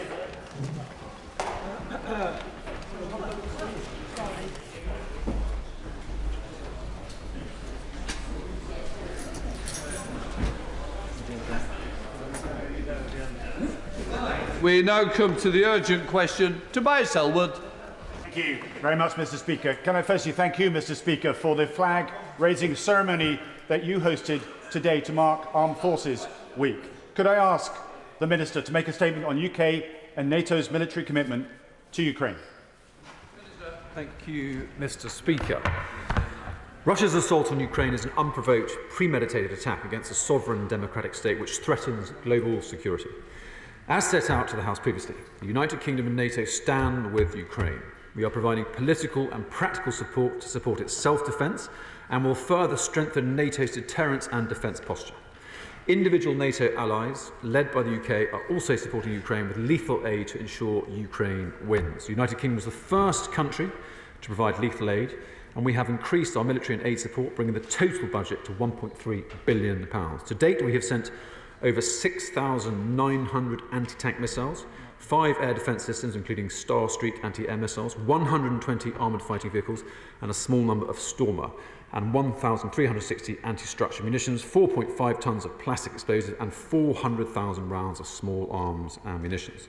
Mr. Speaker, in addition, we have also supplied over 200,000 items of non-lethal aid, including more than 82,000 helmets, more than 8,000 body armour kits, and also rangefinders and medical equipment. As announced on the 6th of June 2022, we are providing cutting-edge multiple-launch rocket systems which can strike targets up to 80 kilometres away with pinpoint accuracy, offering a significant boost in capability for the Ukrainian armed forces. On the 17th of June, during his visit to Kiev, the Prime Minister offered to launch a major training operation for Ukrainian forces with the potential to train up to 10,000 soldiers every day for 120 days. 10,000 soldiers every 3 months, that is 120 days, Mr. Speaker. We are currently supplying significant air power to NATO, including increased air patrols with both Typhoons and F-35s for NATO air policing. We have also deployed 4 additional Typhoons to Cyprus to patrol NATO's eastern border. That means we now have a full squadron of Royal Air Force fighter jets in southern Europe, ready to support NATO tasking. The United Kingdom has also contributed more troops than any other ally to NATO's enhanced forward presence. UK troops will also be deploying a company-sized subunit to Bulgaria to work bilaterally alongside our Bulgarian counterparts for up to 6 months, enhancing interoperability. The PM will meet with NATO leaders again for the Madrid summit next week, where NATO will agree the new strategic concept to set the direction of the alliance for the next decade and will agree long-term improvements to our deterrence and defence posture in response to Russia's invasion of Ukraine. Mr. Speaker, the United Kingdom's commitment to the alliance and European security is unconditional and enduring. Our commitment to Article 5 of the Washington Treaty is ironclad. We stand ready to defend our allies. Tobias Elwood. Mr. Speaker, the Prime Minister was right to visit Ukraine last week. The UK has been an exemplar in our support to that country compared to many of our NATO allies. But Russia is not losing and Ukraine is not winning. The Prime Minister said, prepare for a long war. And the new head of the British Army seeks to reconfigure our land forces to potentially face Russia on the battlefield. This all starkly illustrates the long-term European security is threatened not just by the utility of force, but a wider conflict between the West and growing authoritarianism. But future generations may ask of NATO, why did you not put that fire out in Ukraine when you could? Securing the port of Odessa, for example, instead allowing Putin to claim a win and take his fight elsewhere. The penny is dropping here. If we now recognise our world is becoming more dangerous, Britain should lead a coalition of the willing that offers Ukraine the scale of support that it requires. And in recognising this new threat picture, it does require us to review our own defence posture. We certainly can be proud of what Britain has done in upgrading its battle presence in the Baltics and leading the way in training Ukrainians and indeed providing lethal weapon systems. But I say to the Minister, the tempo of these duties is unsustainable. We are overloading our troops with these widening commitments and not replenishing our defence stocks fast enough. All three services are now too small to manage the ever greater burden that we are now going to place on them. And those cuts in the 2021 integrated view of personnel and military equipment must now be reversed. Does the Minister agree? Once again, Britain finds itself leading other European allies in spelling out the scale of the threat the continent now faces and stepping forward when other nations hesitate to confront it. But we can't do that on a peacetime defence budget of 2.2%. It's time to upgrade our own defence posture and spending to 3% if we are serious about preventing conflict spreading in Europe. Well, thank you, Mr. Speaker. I'm very grateful for the opportunity to speak to some of my right honourable friends' points. Firstly, I mean, he said that Russia is not losing in Ukraine. I would take issue with that. I think Russia is losing. I think the invasion itself, from the point of invasion, Russia was losing. And I think its catastrophic losses in the west of the country and the way that it has had to refocus in the east describe that strategic loss, Mr. Speaker. So I would disagree with him on that. Now, of course, our response in terms of our own domestic response will always be threat-based. He made some remarks about whether or not there should be NATO forces deployed to Ukraine in anticipation of the Russian invasion. And I think our judgment is that, and I think collectively everyone would judge that we got the balance right between providing reassurance and effect, whilst also avoiding direct conflict, the direct conflict that would have, of course, resulted immediately from that if we had put NATO forces directly into Ukraine, Mr. Speaker. So now, of course, as I said, we are a threat-based organisation, and I think in terms of making the argument for defence expenditure, I think we need to understand there are three basic points of context which I would ask my right honourable friend to please take note of. Firstly, Mr. Speaker, everything we do is as part of the NATO alliance. You know, we are one of a 30-member defensive alliance, soon to be 32, and because of that, we are a great deal stronger than we are separately. And I think one of the significant lessons for the Russian military machine is how exposed they are by being alone. We are stronger as an alliance, and as an alliance, we massively outnumber any kind of effect the Russians can bring to bear. Secondly, Mr. Speaker, I think it's really important to recognise that, in terms of seeing Russia as a threat, we acknowledge Russia's significant threat as part of our Defence Command paper, which came out of the Integrated Review, released in March 2021, Mr. Speaker. And many honourable and right honourable members will have read it on page 5 of the Defence Command paper, Mr. Speaker. Paragraph 1.4 leads with the fact that Russia continues, and I quote, Russia continues to pose the greatest nuclear, conventional, military and sub-threshold threat to European security. So, in terms of our doctrine and our own response, this is not something new to us as UK national defence, and that's a really important contextual thing to understand. And that's why, Mr. Speaker, we are making good use of the £24 billion uplift we have had since this government came into being. And that, Mr. Speaker, is driving forward the agility and the deployability and the lethality that we need in the new global context. Manifold lessons, Mr. Speaker, will be drawn from the outrageous Russian invasion of Ukraine, but one of them will be about the vulnerability of armour and large bodies of troops, and about the potency of technology, remote fires, and the urgent, important, Mr. Speaker, of having a fully modernised military that is match fit in terms of technology. That is what the Integrated Review and the Defence Commander Paper is doing. We've got more money than we've ever had, £24 billion more than we would have done otherwise. We will always keep things in review, Mr. Speaker, but we should be confident that doctrinally and militarily, and in terms of kit and equipment, we are on the right lines. And come to Shadow Secretary of State, John Healey. Thank you, Mr. Speaker. Today marks day 117 since Russia began its brutal and illegal invasion of Ukraine. This is now a grim, grinding war of attrition. And NATO Secretary-General warned last week the alliance must, he said, prepare for the fact it could take years. Everything that can be done must be done to help maintain the Ukrainian military's morale, its weaponry and its personnel. And the government will continue to have Labour's full support in the military assistance it provides to Ukraine. In April, when responding to the Defence Secretary's statement in this House, I urged the government to move to supply the new NATO weapons Ukraine will need for Putin's next offensive. In these last 2 months, what NATO standard stock has been supplied from the UK to Ukraine, and how many new contracts for missiles or ammunition production has the MOD managed now to sign and start? On Friday, as the Minister said, the Prime Minister offered to train 10,000 new Ukrainian soldiers every 3 months. This is exactly what is needed. Did President Zelensky accept Britain's offer? Will these Ukrainian recruits be trained in Britain? Which other NATO nations will be involved in such training? Mr. Speaker, as we mark the start of Armed Forces Week, the Labour leader and I had the privilege of visiting NATO's maritime commands in our UK Permanent Joint HQ in Northwood this morning.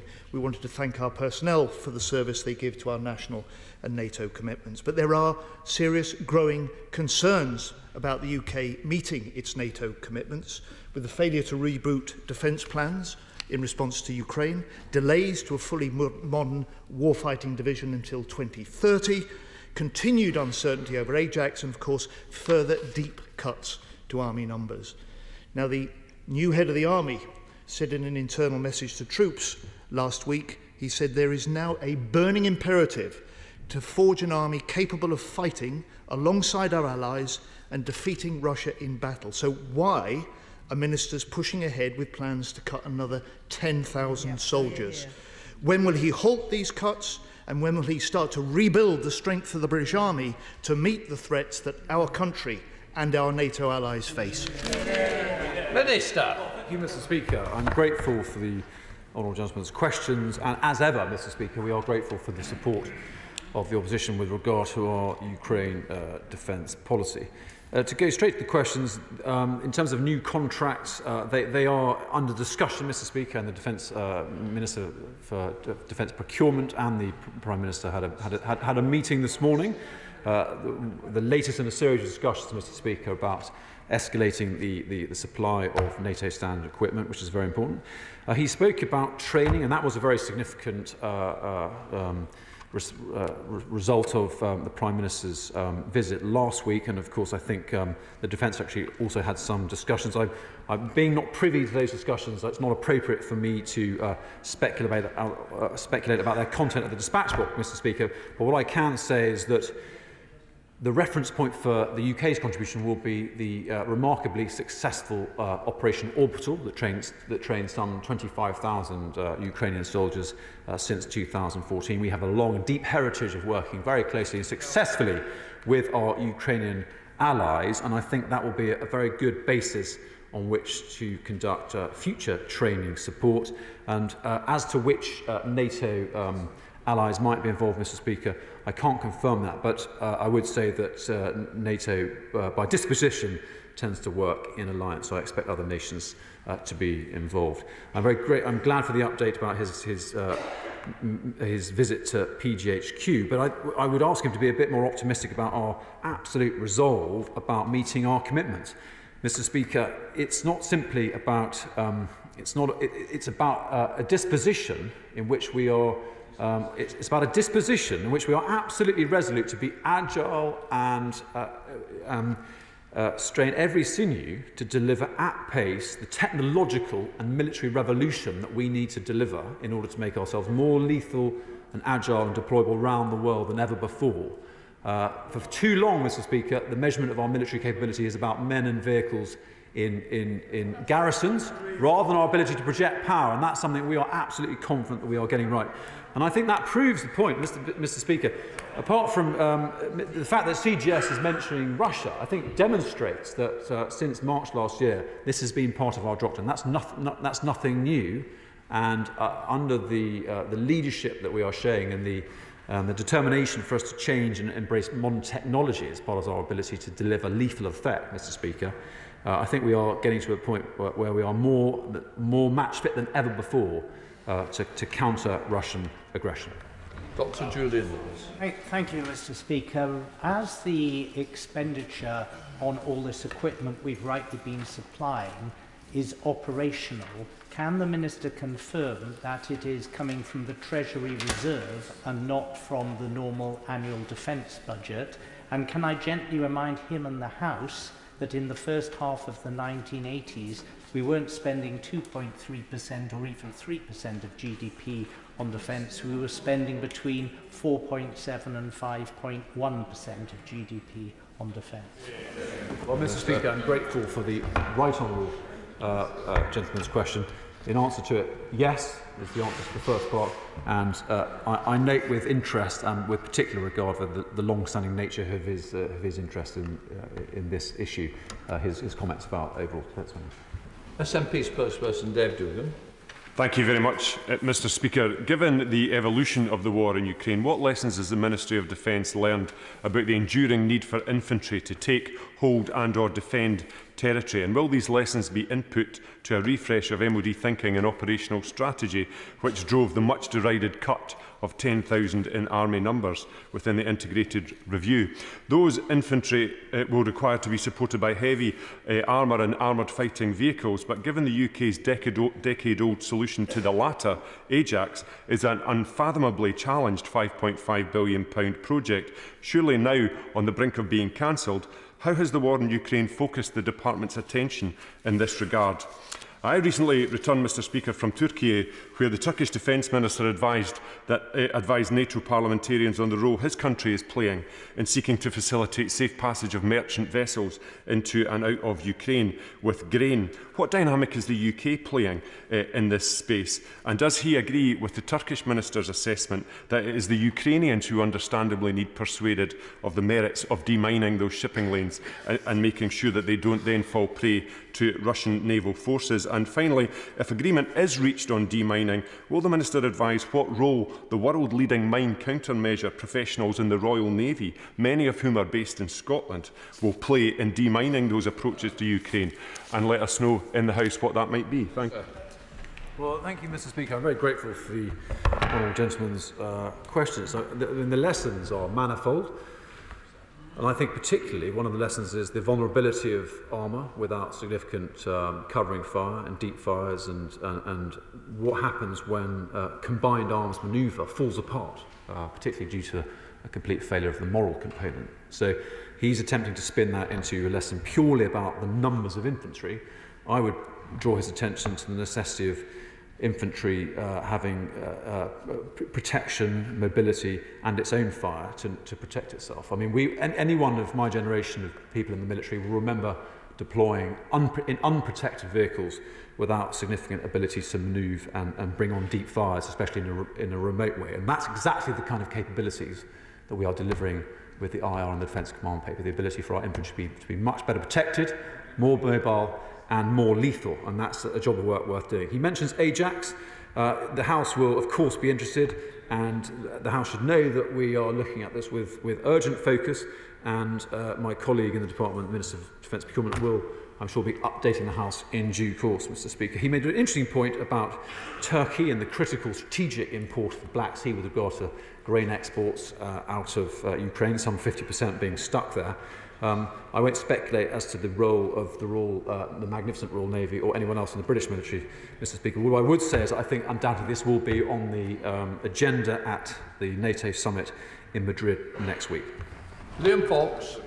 Mr. Speaker, the UK's military support for Ukraine has been world-leading, but it's legitimate for us to ask whether we are restocking adequately and quickly enough here in the UK. And I wonder if my honourable friend can give us an update on whether the promised military supplies coming from other European countries have actually materialised in Ukraine. It's essential that our rhetoric is matched with actions within NATO if we're to remain credible, as both what we say and what we do will be closely monitored in Moscow. Well, thank you, Mr. Speaker. I'm very grateful for my honourable, my right honourable friend's question. We are happily, Mr. Speaker, we are operating a new for old policy with regard to our own supplies, and further beyond the joint, in terms of the rest of the alliance. I think there is a sense of great urgency. We are seeking to ensure that the multiple launch rocket system is delivered in good order as soon as possible, and the US contribution to that will also be absolutely critical. I think a collective sense of urgency, Mr. Speaker, will increase as we come to the NATO summit in Madrid next week. Colin Mahmood. Thank you, Mr. Speaker. I agree wholeheartedly with the Right Honourable Member for the Defence Committee and my Right Honourable Member of the Shadow Defence Secretary. Unless we're prepared to make the real investment in our army, in our weapons that are required, we cannot supply those to Ukraine. We are not supplying the long-term equipment that's required in order to attack the Russians coming in. What we're doing is holding back, supporting the army, which is not good enough. When will we start to look at, first of all, supporting Poland with NATO to apply the MiG aircraft that are needed, and how can we move forward on that? Minister. Well, Mr. Speaker, I would disagree entirely with that. I think the tactical weapon which we have supplied in the form of the NLAW has had a remarkable strategic output. He speculates about MiGs and so on and so forth. I don't think that's strictly relevant. I think what is important is the multiple launch rocket system, and we're getting after that at best speed. What's also important is that we respond to Ukrainian demand. The demand signal needs to be paid attention to, Mr. Speaker, because we've got to follow what the Ukrainians themselves actually want. James Gray. Mr. Speaker, I was proud to hear President Zelensky describe our support as being strong and resolute, and describe Great Britain as being Ukraine's best friend. That's great stuff. But will the Minister not agree with me that there are three risks associated with what's happening currently in Ukraine? The first will be mission creep, which is always we must be aware of. The second will be some kind of error, so an American plane being shot down by mistake, or a Russian plane being shot down by mistake, for example, possibly leading to some form of escalation. And the third would be a false flag operation by the Russians, somehow or other encouraging us to, or using that as an excuse to try and drag NATO into the war. Would my honourable friend not agree with me that at all costs we must avoid NATO's direct involvement in the war? Support's great, war fighting is not. Well, Mr. Speaker, I do agree. I think it's a very cogent analysis of the attendant risks to this in terms of mission creep, some sort of error, and a false flag operation, which is why throughout this we have based our response in a bilateral manner, clearly paying attention to what other NATO allies are doing, but it is a bilateral provision, and that's right and proper. And also, at all times, it has been entirely bespoke in response to what the Ukrainians themselves want. And I think we've been particularly well placed to do that, Mr. Speaker, because of our long-term involvement and our very, very successful training of the Ukrainian forces since 2014. That's led to a very, very good basis and foundation of very warm personal relationships right across our two respective militaries, which has really borne fruit. Thank you, Mr. Speaker.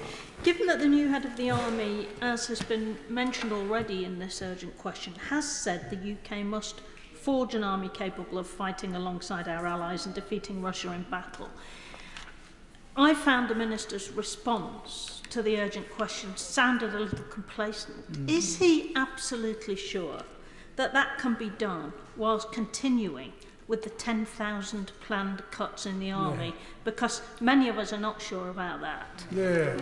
I am confident, Mr. Speaker, because we have a significant increase in money that is delivering new capabilities to make our people more lethal, more agile, and more mobile.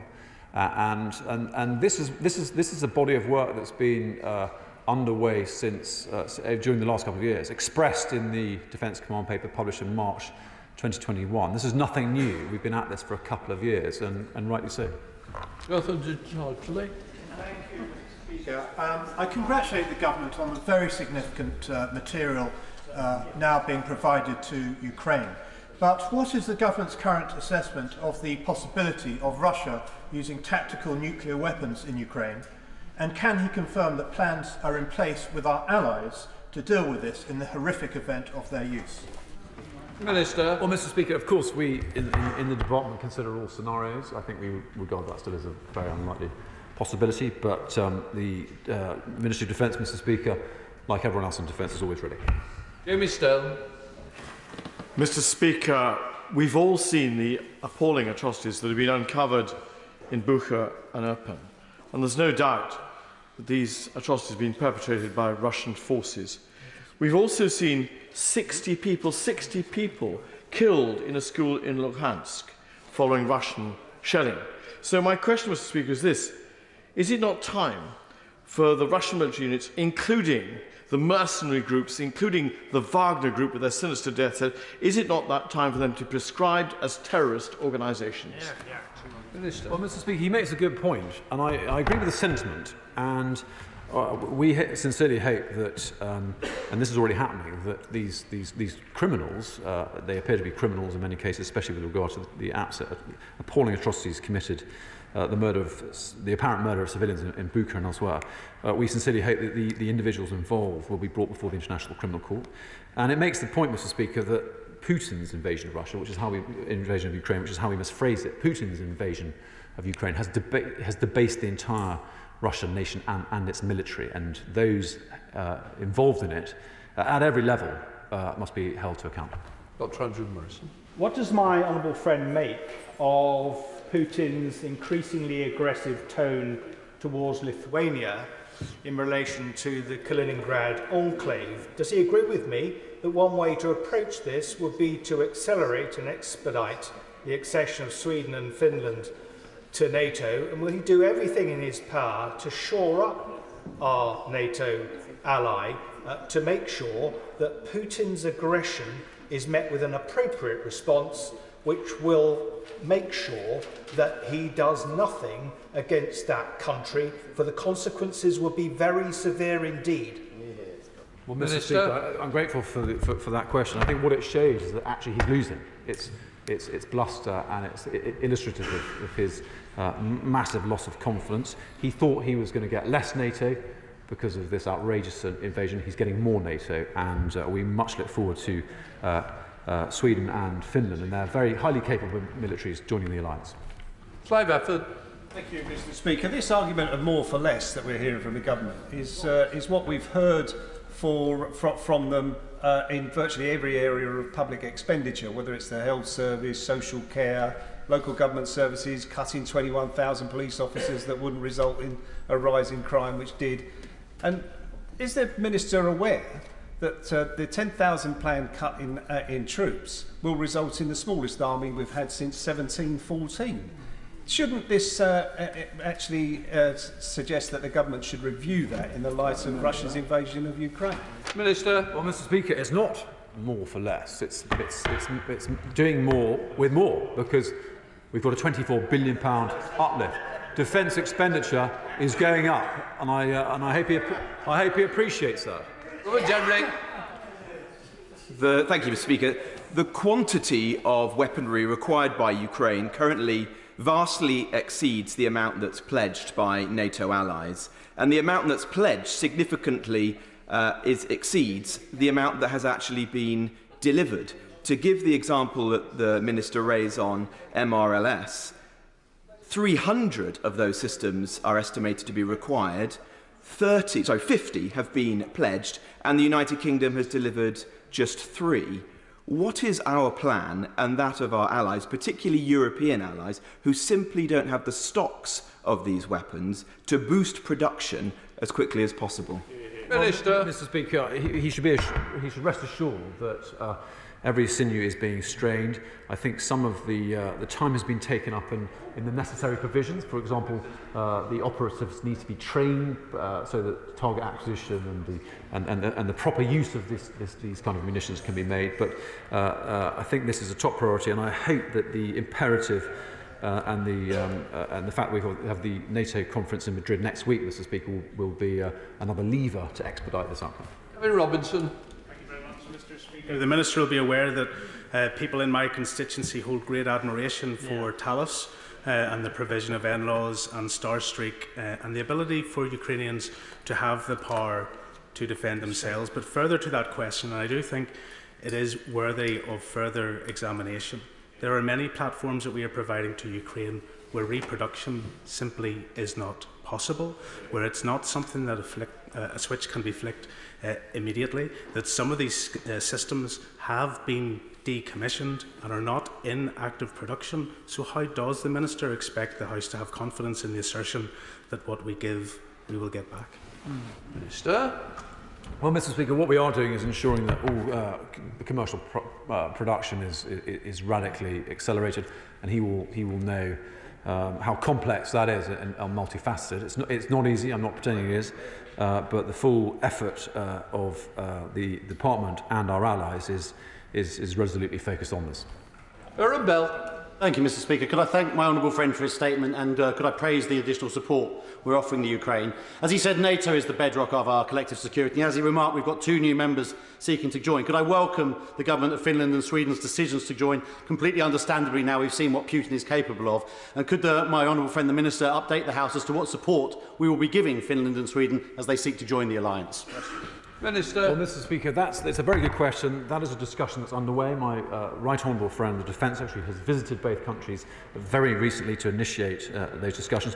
We do have a heritage of quite active training and joint working in Scandinavia, particularly with regard to Norway. So I'm not going to speculate or preempt any announcement, but I think we'll have a very significant schedule of work coming down the line. Gwen? Thank you. As we rightly focus on what's happening in Ukraine, Moldova rightly fears Russian advances along the southern coast of Ukraine with the possible view to Russia annexing Transnistria in the same way as it annexed Crimea. Given that, what discussions is the Minister having both with Moldovan counterparts but also with NATO allies to ensure that we are ready for that eventuality?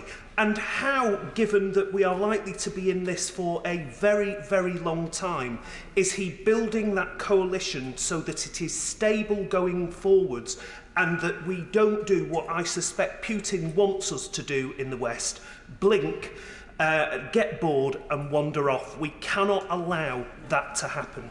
Okay, we won't allow that to happen. And in answer to his question, what we are doing is increasing our enhanced forward presence, which is very significant. We will be committing a company group into Bulgaria, in addition to our long-standing commitment to Estonia. Other allies will be positioning enhanced forward battalions in other Eastern European countries. So we collectively, as an alliance, will be putting our money where our mouth is, and I think that's really important. Berisha. Mr. Speaker, isn't the truth that the Minister will not give us, and isn't the truth that this government's been caught out? They were systematically, over 10 years, running down our defence capacity. I personally, 10 years ago, said that there was real danger to reduce our overall strength to less than 100,000 men and women. The fact of the matter is we have to send a message to President Putin that we are going to invest in our defence, increase the number of people in our defence forces, and that we are in future going to take defence of this country seriously. Minister. Well, Mr. Speaker, we are doing that. We are investing in our defence. The overall defence budget is radically increased. It's at £24 billion more than it was in 2019. And the bottom line is it's about lethality and it's about improving our capability to deliver effect, not just simple numbers in a barracks. Okay, so I urge the gentleman, I urge the right honourable gentleman to read the Defence Command paper. He'll find it instructive. Murray Rimmer. Mr. Speaker, the British public are committed and willing to support the brave men and women of Ukraine fighting for their freedom. we must all remember how important it is that Ukraine wins. They're not just fighting for their freedom, they're fighting for a free world. Yet this conflict may go on months, even years and years. It is important that the public are kept thoroughly informed, as their support is key to keeping Ukraine free. Will the Minister commit to ensuring that this happens? Yes, the Minister makes a very good point, because this is turning into a war of attrition. This will last as long as President Putin has the mistaken conviction that by killing people in the Donbass region and occupying Ukrainian sovereign territory, he is somehow delivering a strategic victory for Russia. He's not. And I think ultimately the Russian people, undermined by their leadership, will be the ultimate lever to ensure a different course of direction is taken. Thank you very much indeed, Mr. Speaker. Well, since 2010, the consecutive Conservative governments have cut our army by over a third, from over 102,000 to some 80,000, with further cuts planned. But, Mr. Speaker, I absolutely despair at the Minister's set-piece answers about changing threats. In the very week when the head of the army, Sir Patrick Sanders, said that we need to be ready to fight and win wars on land, and when the honourable member who chairs the Defence Committee, who speaks with deep knowledge of the subject, says that the armed forces are overstretched, will the Minister now commit to rethinking, forgetting the set-piece answers, and actually consider what numbers we do need in our armed forces going forward? Well, Mr. Speaker, we have considered what we need. We've got more money than ever before. We've got an additional £24 billion. And what that is delivering is a more lethal, better protected, more mobile and more ready military. And it's in the Defence Command Paper. We've been at this for a couple of years. And the remarks made by CGS are in accordance with that. He agrees with the plan, of course, because he's the head of the army. And it's not about simplistic measurements of numbers of people. It's about effect. And at long last, we are embracing technology to give our people the most lethal capability, which is what they need. As we heard earlier, both Sweden and Finland have made applications to join NATO. But we've also heard about Turkey has said that they may consider delaying the applications for up to 1 year if their particular demands are not met. Would the Minister agree with me that such a response from Turkey in the context that we're in is totally unacceptable? Well, Mr. Speaker, we acknowledge Turkey's concerns, and my understanding is, and led by the Foreign Secretary and others, and I'm sure it will be on the agenda next week in Madrid, my expectation is that those concerns will be resolved in the interests of the alliance as a whole. Can I thank the honourable member for doing the reading this morning? I now call Dan Jarvis. Thank you very much, Mr. Speaker. It was my pleasure. Members from right across the House will have seen the recent assessment from the incoming Chief of the General Staff, who said there is now a burning imperative to forge an army capable of fighting alongside our allies and defeating Russia in battle. With those words in mind, and further to the letter that the Secretary of State sent the Chancellor back in March, is the Minister, and I know he thinks about these things very carefully, is the Minister absolutely certain that there isn't a requirement to go back to the Treasury to secure additional resource to make sure that our armed forces are properly prepared and have the capabilities they need that respond to the threats that undoubtedly exist? Minister. Well, Mr. Speaker, we always keep these matters under review, but I think what we have at the moment is a good plan to deliver a great deal of new and very effective capability for the spend we have. So I won't speculate beyond that, Mr. Speaker. Margaret Fahy. Thank you, Mr. Speaker. Russia has reportedly become China's biggest oil supplier following sanctions in the face of the conflict in Ukraine. Can the Minister set out what level of risk he sees posed by strengthening ties and codependency between China and Russia, both in the immediate and longer term?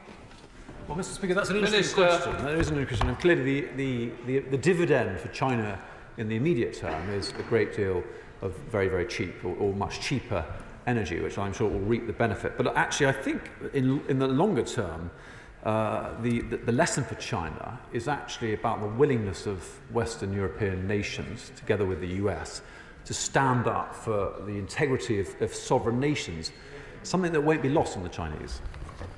Jim Shea. Mr. Speaker, I thank the Minister very much for his answers to those questions. Our efforts thus far from the United Kingdom to be a full and comprehensive supporter of Ukraine have been numerous, and I appreciate the decisions made.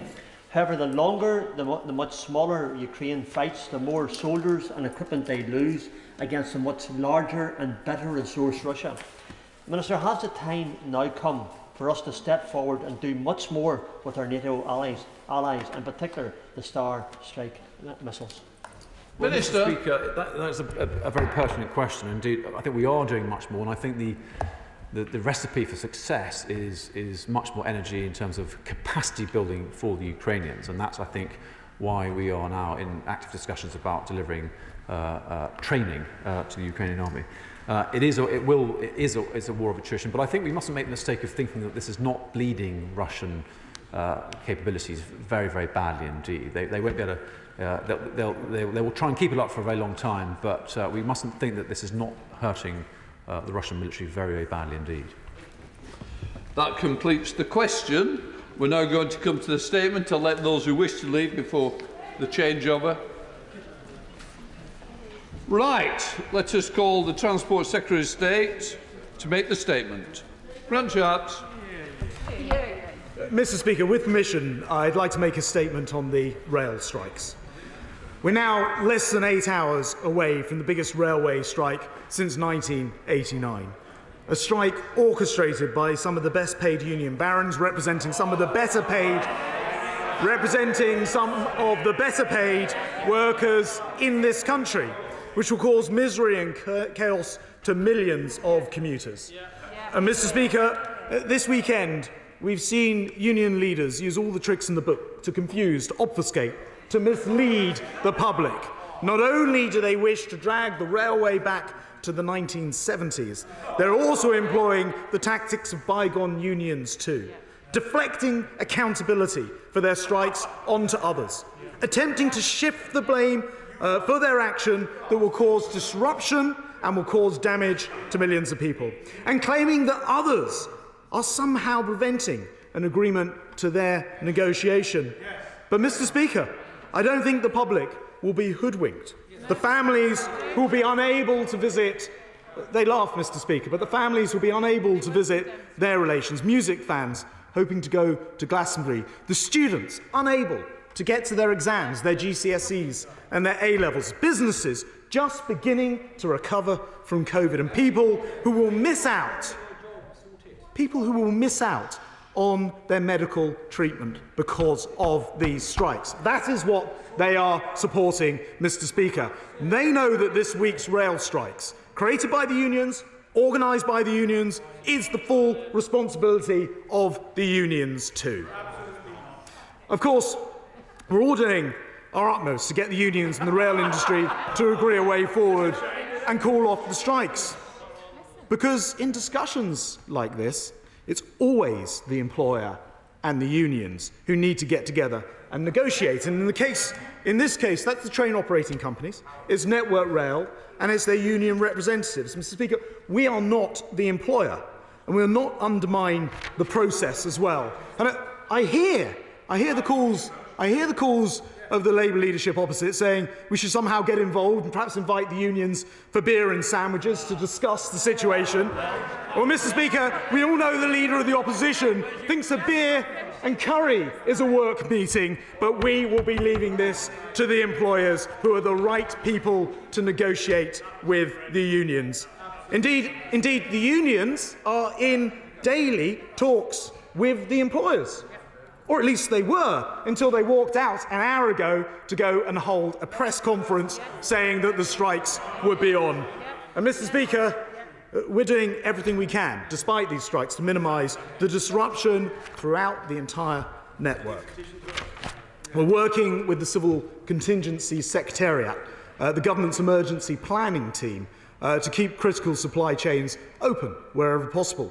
Operators will keep as many passenger trains as possible running, though, of course, with as much disruption to the timetable, that is going to be very difficult on strike days. And it's estimated that around 20% of planned services will operate, focused on key workers, main population centres and critical freight routes. But there will be mass disruption and we advise passengers to avoid travelling unless absolutely necessary, which of course, for many, it will be. The National Rail Inquiry's website will be kept updated with the latest travel information to ensure passengers can make informed decisions about their travel. And passengers are strongly advised to check before they travel and encouraged to look for alternative means of transportation if their journey is affected, including on the days between the strikes. We're looking at a variety of different options for the railways in order to maintain services amid disruption in both the medium and the longer term. We can no longer, Mr. Speaker, I think, tolerate a position where rail workers exercising their right to strike can do it without any regard for how the rights of others are affected. Nurses and teachers and other working people who rely on the railway must be able to travel. So minimum service legislation is just one part of that. Minimum service levels are a government manifesto commitment and will require train operators to run a base number of services even in the event of future strike actions. It's a system which works well in other countries, including Belgium and France, and so we'll be bringing in the legislation to protect the travelling public if agreement can't be reached when major disruption, as with the strikes this week, is expected. And the rhetoric we've seen from union leaders, Mr. Speaker, and the opposition benches over the weekend seems to be focused on widening the division rather than bridging the gap. The whole point of the railway reforms, based on the Williams Review, which engaged the unions very extensively, is to unite and modernise the industry. Just as we can't reform the railways with absolute technology, we can't do it by clinging to obsolete working practices either. For example, leisure travel at weekend is a huge growth potential at the moment. After COVID, people are coming back and travelling at the weekends more than before. But on most of the railway, under an agreement which dates back to 1919, Sunday working is voluntary. And so the industry can't do what everyone else does, what other businesses, what other organisations do and service their customers. Instead, they have to appeal for people to come and work, and sometimes that's simply unavailable, as happened when large football matches like the Euro finals were on. 170 trains were cancelled. And so the industry needs to change. Union claims that this is a strike about a pay freeze. But this, Mr. Speaker, is factually incorrect. We are not imposing a pay freeze. The whole point of these reforms is, in fact, to build a sustainable, growing railway where every rail worker receives a decent annual pay rise. But let me be clear. For modernisation and reform to work, we have to have unions who are prepared to modernise. Otherwise, there can be no deal. So this strike today isn't about pay. It's about outdated unions opposing progress that will secure the railway's future. And these strikes are not only a bid to stop that reform, they're critical to the network's future as well. They're going to, if these reforms are not carried out, threaten the very jobs of the people who are striking now, because they will not allow the railway to operate properly and attract back customers. So the railway's in a fight, Mr. Speaker. It's in a fight for its life, not just competing against other forms of public and private transport, but also competing against Teams and Zoom and other forms of remote working. Many commuters who 3 years ago had no alternative but to travel by train, today have other options, including not to travel at all. Rail has lost a fifth of its passengers. Rail has lost a fifth of its revenue. And since the start of the pandemic, the government's committed £16 billion of emergency taxpayers' support. We all know the numbers. It's £600 for every single household in this country, so that not a single rail worker lost their job. £16 billion to keep trains running, ensure that Network Rail and DfT contracted train operating companies weren't furloughed. Now, as we recover and people start to travel again, the industry needs to grow its revenues. It needs to attract back passengers and make the reforms necessary to compete. And the very last thing the railway needs and should be doing right now is alienating passengers and freight customers with a long and damaging strike. So, my message, Mr. Speaker, to the workforce is straightforward. Your union bosses have got you striking under false pretences. And rather than protecting your jobs, they are actually endangering them and the railway's future. We have a platform for change and want the unions to work with the industry and government in order to bring a much brighter future to our railways. And that means building an agile, flexible workforce, not one that strikes every time someone suggests an improvement to our railway. Strikes should be the last resort, not the first resort, Mr. Speaker.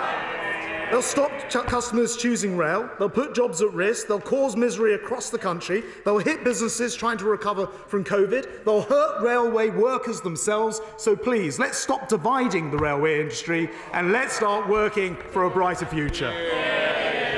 I now call the Shadow Secretary of State, Louise Haigh. Thank you very much, Mr. Speaker. Mr. Speaker, no one out in the country wants these strikes to go ahead. But as I have repeatedly said, even at this 11th hour, they can still be avoided. To do so, it requires ministers to step up and show leadership, to get employers and the unions round the table and address the very serious issues on pay and on cuts to safety and maintenance staff behind this dispute. The entire country is about to be ground to a halt, but instead of intervening to try and stop it, the Secretary of State is washing his hands of any responsibility. On the eve of the biggest rail dispute in a generation, taking place on his watch, he has still not lifted a finger to resolve it. Not one meeting, Mr. Speaker. No talks, no discussions, only media interviews and a petition to the Labour Party. This is a grave dereliction of duty. And should these strikes go ahead tomorrow, they will represent a catastrophic failure of leadership. Ministers owe it to all those impacted by this serious disruption to get around the table for last-ditch talks to sort it out and avert this disruption. And if he won't listen to me, Mr. Speaker... Can you two either go outside or be quiet for a little while? Louise Haigh. Thank you, Mr. Speaker. If he won't listen to me, Mr. Speaker, he should at least listen to his own colleague, the Honourable Member for Rossendale and Darwen, his own former parliamentary aide. He said yesterday, "I can tell you the only way out of a dispute is via negotiation. I'd call on all parties, including the government, to get around the table because this is going to have a huge negative impact on people's lives." His own MPs and the public know the only way to sort this out is for the member opposite to do his job. But that isn't all, Mr. Speaker. Because this week it was revealed that not only has he been boycotting the talks, he's tied the hands of those at the table. He and his department failed to give the train operating companies, a party to these talks, any mandate to negotiate whatsoever. One source close to the negotiations said, "Without a mandate from government, we can't even address the pay question." Today, the Rail Delivery Group confirmed they hadn't even begun those discussions. That's the reality, Mr. Speaker. These talks are a sham because ministers have set them up to fail. It is for the government to settle this dispute. They are integral to these negotiations. They cannot be resolved unless he is at the table. But it is becoming clearer by the day ministers would rather provoke this dispute than lift a finger to resolve it. The same Transport Secretary that just a few short weeks ago was feigning outrage over the disgraceful behaviour of P&O and who is now adopting their playbook. Replacing skilled safety-critical staff with agency workers cannot and must not be an option. So what exactly has changed between the Secretary of State calling on the public to boycott P&O and now that he is suggesting that their behaviour should be legalised? Madam Deputy Speaker, tomorrow we will see unprecedented disruption. We have been clear. We do not want these strikes to happen. Where we are in government, we are doing our job. In Labour-run Wales, a strike by train staff has been avoided. Employers, unions and the government have come together to manage change. That's what any responsible government would be doing right now. Because whether it's today, tomorrow or next week, the only way this dispute will be resolved is with a resolution on pay and job security. The Secretary of State owes it to the hundreds of thousands of workers who depend on our railways and the tens of thousands of workers employed on them to find that deal. Because those rail workers are not the enemy. They are people who showed real bravery during the pandemic to keep our country going, who showed solidarity to make sure other workers kept going into work. Some lost colleagues and friends as a result. They are the very same people the Prime Minister promised a high-wage economy to a year ago before presiding over the biggest fall in living standards since records began. There is still time for the Secretary of State to do the right thing, the brave thing, and show responsibility. Patients, school children, low-paid workers, the entire country needs a resolution, and they will not forgive this government if they do not step in and resolve it. Even now, at this late hour, I urge him, get around the table and do your job. Secretary of State. Madam Deputy Speaker. Order. No. Secretary of State. Madam Deputy Speaker, that was a lot of words to avoid using the three words, I condemn the false words. I condemn the strikes. I condemn the strikes. I remind the House, Madam Deputy Speaker, there's 4 words, and you can practice them. She can practice them if she likes, Madam Deputy Speaker. I condemn the strikes, will she? I'll remind the House, the honourable lady opposite is herself a former union official. She will know better than most, therefore, that negotiations are always held between the employers and the unions. And she calls on the government to get the parties around the table. They are around. They were around the table, Madam Deputy Speaker. The honourable gentleman's right. They're not now because the union just walked out to call a press conference to call off the strikes. And she's wrong when she says that these strikes are about pay, she says they're about safety, and she says they're about job cuts. Let's just take those in turn. Pay. The unions wrongly told their workers that there would be no pay rise. There will be a pay rise because the pay freeze is coming to an end. So that was untrue. Safety.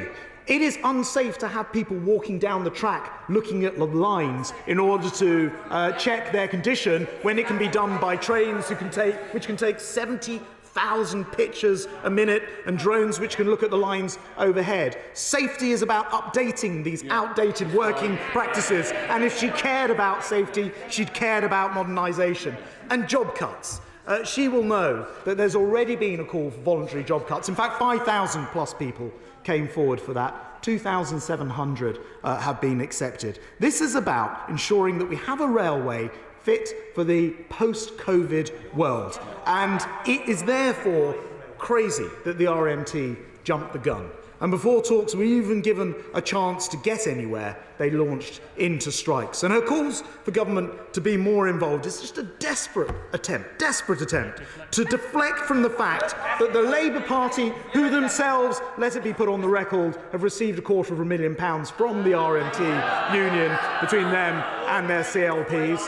And that's nothing. £100 million from unions over the last 10 years are here today, as ever, failing to condemn strikes. Strikes which will hurt ordinary people, strikes that will hurt kids trying to do their GCSEs and their A-levels, strikes that will hurt people trying to get hospital appointments which have been delayed during COVID, and strikes which will even see veterans miss armed forces celebrations this week. There is no excuse for the Honourable Lady and her front bench team sitting on the fence. I can almost feel her pain as she resists saying the 4 words, "I condemn the strikes." Chairman of the Select Committee. Order. Chairman of the Select Committee, Hugh Merriman. Thank you, Madam Deputy Speaker. I do find it somewhat bizarre in the extreme for the Secretary of State to be blamed for these strikes going ahead for not being in the room when these talks have been ongoing, were ongoing when the RMT called strikes, are all about intricate technical reforms, which we wouldn't expect politicians to be in charge of. And indeed, when the RMT said themselves they don't negotiate with a Conservative government. But he doesn't need to waste his time responding to that. Can I ask him about rail freight? I was down at the Port of Southampton with the committee last week. 30% of everything that comes in off those ships goes to the rest of the country by rail freight. This will impact everyone, not just passengers on rail. What are we doing to preserve our rail freight routes? Secretary of State. My honourable friend's absolutely right about the cause of the strike, and walking out whilst the strikes are still ongoing this afternoon, whilst the talks are still ongoing, is absolutely bizarre, whilst still trying to claim that there should be more talks. With regard to rail disruption, my honourable friend's absolutely right. I mean, this creates a major problem for rail freight, which actually had been doing pretty well, Madam Deputy Speaker, because more of the freight was shifting to rails post-COVID, about 9% of the total overall. We're now working as closely as possible with colleagues at Network Rail in terms of designing the strike and post-strike day timetables to make sure that as much of that freight can travel as possible. But I won't mislead him or the House. It will be very difficult to achieve that. And anyone who cares about our supply chains in this country should be against these unnecessary and unwarranted strikes. Gavin Newlands. Thank you very much, Madam Deputy Speaker. What a pile of nonsense, Madam Deputy Speaker. The glee with which the Secretary of State spoke on Thursday and again today rather tells the story, I think, Madam Deputy Speaker. He spoke of the support to the rail industry and the fact that no one has lost their jobs. If only we'd seen that same support that was promised to the aviation industry, we wouldn't be seeing the scenes we are right up and down this country, airports across this land. The Minister, in response to P&O's unacceptable behaviour in replacing staff with agency staff, called for the company to be boycotted and called for the company to reverse its decision. Now he's planning to legislate to allow agency workers to replace striking staff. Why does the Minister not care for the rights of rail workers when he appeared to care so deeply for the rights of ferry workers? ScotRail, with the encouragement of the Scottish Government, has negotiated a settlement with drivers to end their pay dispute, get services back up and running and support workers. Despite this, services will still be disrupted as a consequence of the industrial action that the UK Government has stoked with Network Rail workers. Does the Minister agree, or the Secretary of State agree, that devolving Network Rail powers to Scotland is the only way to protect Scotland? And despite claiming that the unions are solely responsible for these strikes, we now know that the UK Government has prevented meaningful negotiations.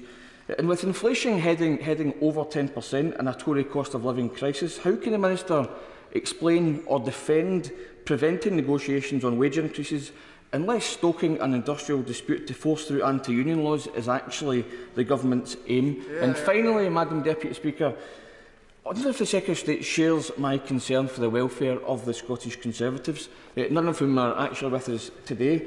On the ScotRail ASLEF issue, the Scottish Conservatives' Twitter account said the SNP Government must sort this mess out and address the travel misery facing commuters. Graham Simpson, MSP, the Scottish Conservative Transport spokesperson no less, called for the Scottish Government to get involved and get round the table. But that's the difference in approach we get from the Scottish Conservatives, depending on which government they are addressing. So does the Secretary of State think that the Scottish Tory approach is shameful, shameless, the standard, utterly hypocritical politics of the Scottish Tories, or D, all of the above? Secretary of State. Madam Deputy Speaker, I will address the point about P&O because the Honourable Lady opposite also raised the point, and I'm surprised that the Honourable Gentleman and Lady cannot see the glaring and obvious differences in the disgraceful treatment of P&O workers. For a start, they fired their workers and brought in foreign workers at below the minimum wage. I would have thought that's a fairly obvious difference. Secondly, no one's wage is being cut here. Thirdly, let me remind the honourable lady that in the industry we're talking about, train drivers have a median salary of $59,000, rail workers have a median salary of $44,000. That compares rather favourably to nurses who have a median salary of $31,000 and care workers perhaps $21,000. No one is talking about cutting salaries. Everybody here is trying to get the modernisation that could secure the future of our railways, and it's a great pity to see opposition, respected, I'm going to say opposition front benches, trying to mislead the public into somehow suggesting this is something to do with the P&O situation, which is entirely separate and different. Madam Deputy Speaker, the other point which I think is worth just quashing is the idea that somehow we haven't provided either a negotiating mandate or have somehow told Network Rail not to negotiate. This is simply not true. They have a negotiating mandate. They are able to negotiate. They're negotiating on a package of measures which includes more than 20 areas of reform which are deeply technical and require the input of the employers to, not just the input, the work of the employers to negotiate. In return for these reforms, lays the route to better salaries, to higher pay. But I do just want to ensure once and for all that we quash the idea that our railway workers are poorly paid in this country. They are not. John Redwood. What has been the monthly rate of taxpayer subsidy to the railways so far this year, and what additional flexibilities could managers use to try and get a bigger proportion of services running even on a strike day? Secretary of State. Well, my right honourable friend is quite right to discuss the subsidy, 16 billion as a whole, through COVID, or 16 billion committed, which means we won't have the exact number yet for the amount of that which is still going towards the operations this year. But one thing I can say to him is without that support, the railway simply would not have been able to operate. It is the equivalent of £160,000 per individual rail worker. It's a heck of a way to thank the taxpayers to turn round and then to call these strikes. We have lost about a fifth of the income from rail. And when I hear Mick Lynch, the leader of the RMT, claim that government is cutting the money that's going to the railways, it's a fundamental misunderstanding, I think, by him. The money that's missing is the £2 billion of passenger fares, which are not being paid because people aren't travelling. John McDonnell. In my area, we witnessed the Paddington and the Southall crashes. One of my constituents was a driver who lost his life, and we were told then about the modernisation of safety inspections, and it was the workers who pointed out what risks they caused. We hear today that there will be a 50% cut in the safety inspections of the infrastructure. Does he really think the British public have more confidence in his assessment of safety on the rail than the workers who actually implement these safety inspections? And could I ask him that the British public, I believe, expect a Secretary of State not to come in here ranting to provoke a strike, but to behave with the dignity and responsibility of the high office that he holds. Madam Deputy Speaker, the Honourable gentleman who, as the House will recall from last week, receives donations from the very union who are going on strike, has perhaps... Well, he's saying no, but I believe it's the case. It is not true. Order. I can't have a dialogue here. I do recognise that there's a difference of opinion, and it might have to be settled at another point.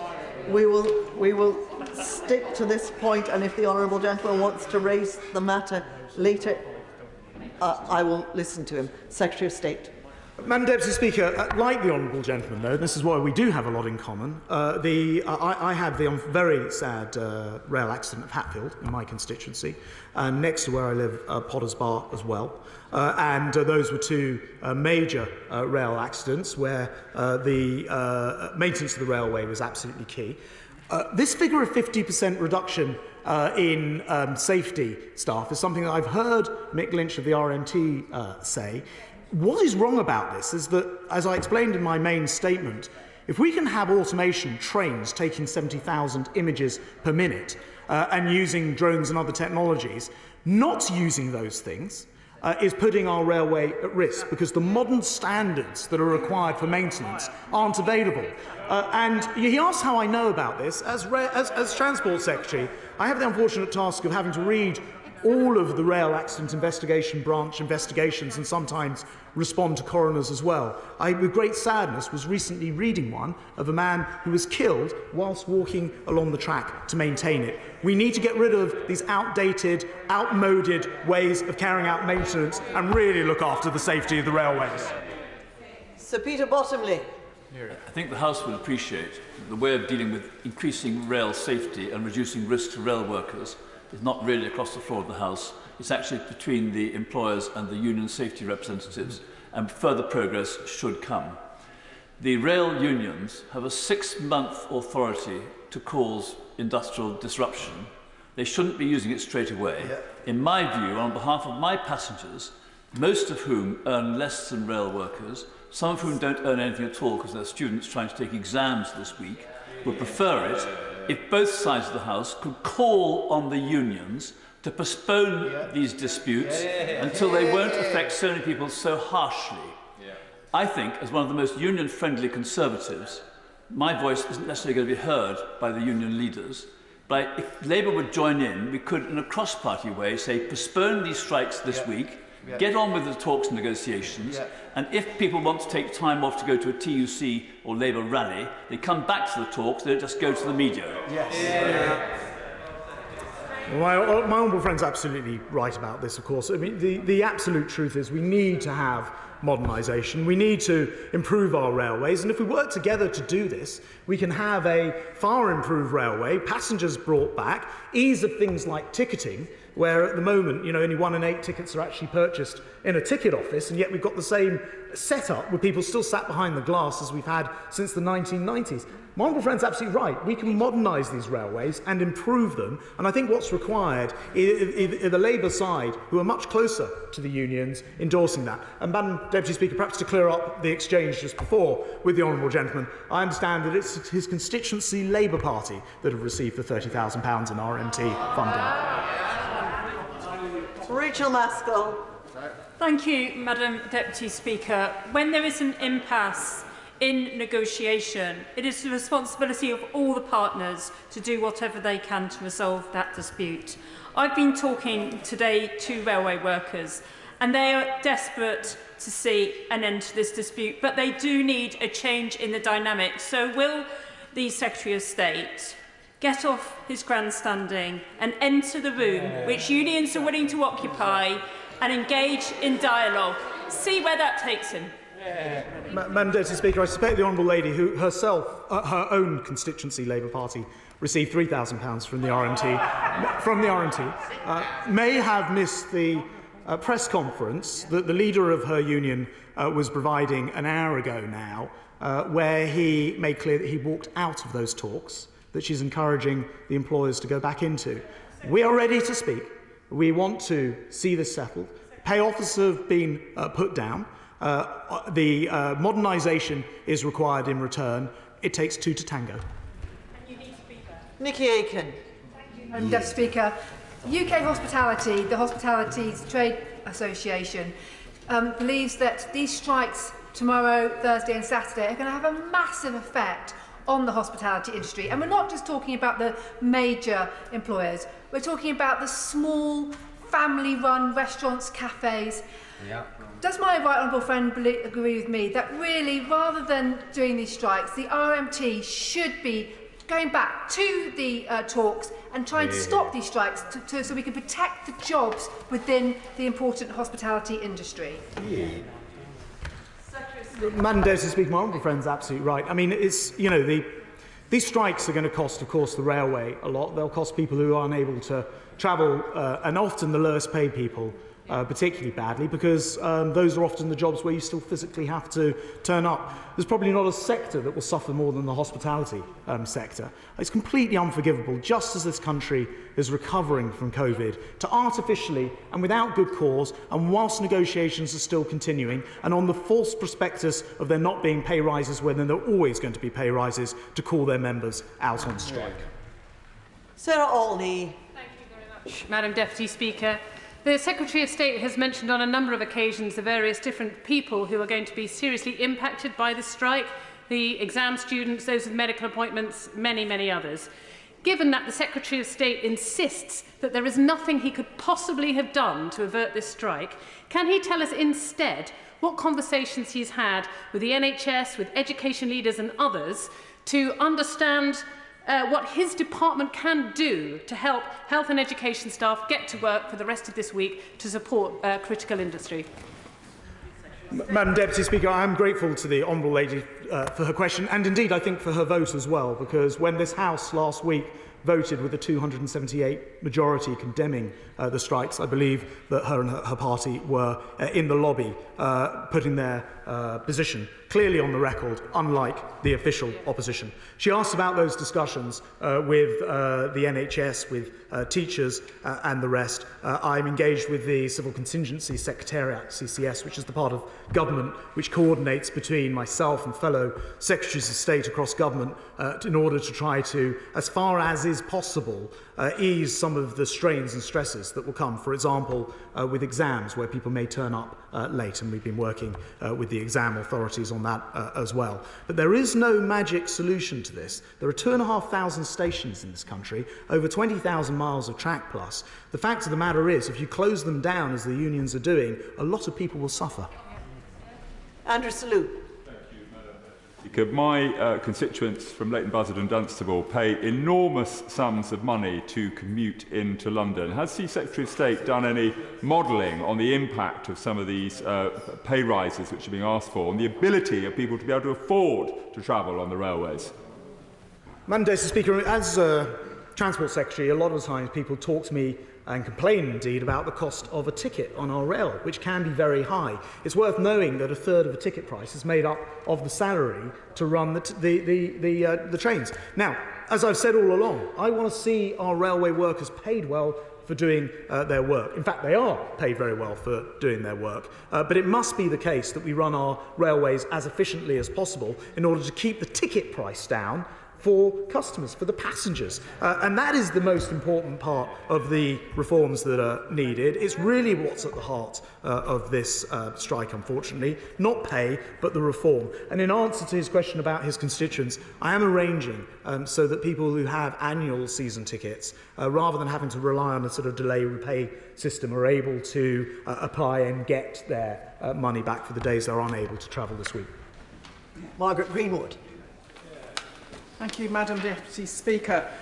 The Minister knows that the Government has cut £4 billion from our transport system, including £2 billion from National Rail, and as a result the companies involved have decided to impose real-term pay cut, lengthen the working day for new starters, attack rail workers' pensions and cut thousands of jobs. This is likely to leave much poorer and potentially less safe services for staff and worse conditions. And for the less safe services for passengers. We're on the eve of the biggest rail strike in a generation. When is he going to actually step up to his responsibility and do what he can to resolve this dispute?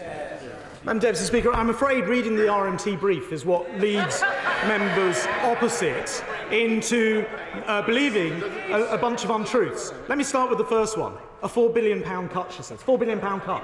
I think I already explained this. This is the passengers not coming on the railway. Yeah. That is why there's a cut in revenue to the railways. And what a terrible way to address that. Go on strike, close down the railway, put more passengers off. It makes no sense. She talks about things like pension reform. Actually, there's been considerable progress made, and it's the pension bodies themselves who need the pension regulator themselves who need there to be reform. Otherwise, the system would fall over. There's been considerable progress made in some of these areas, but again, it's worth pointing out to the House a rail pension for people from certainly earlier retirers is 62.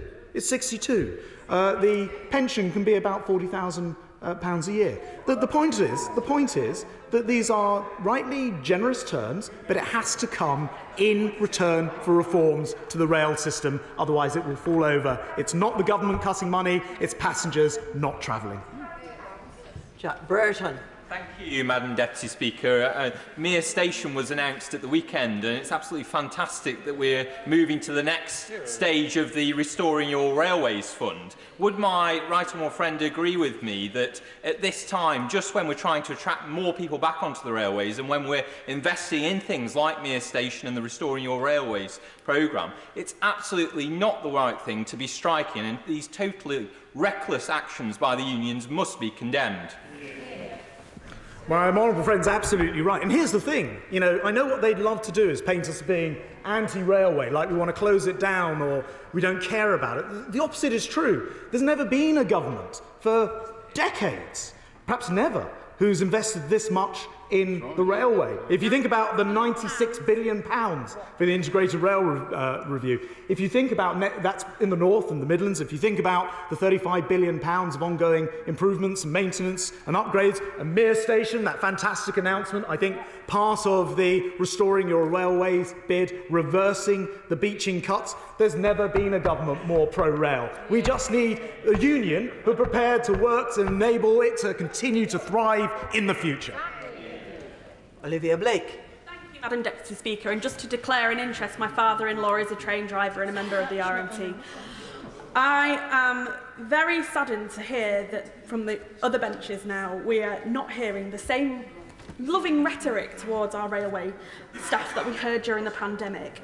The Secretary of State called our railway workers heroes. What has changed, and why won't he get round the negotiating table and see what he can do?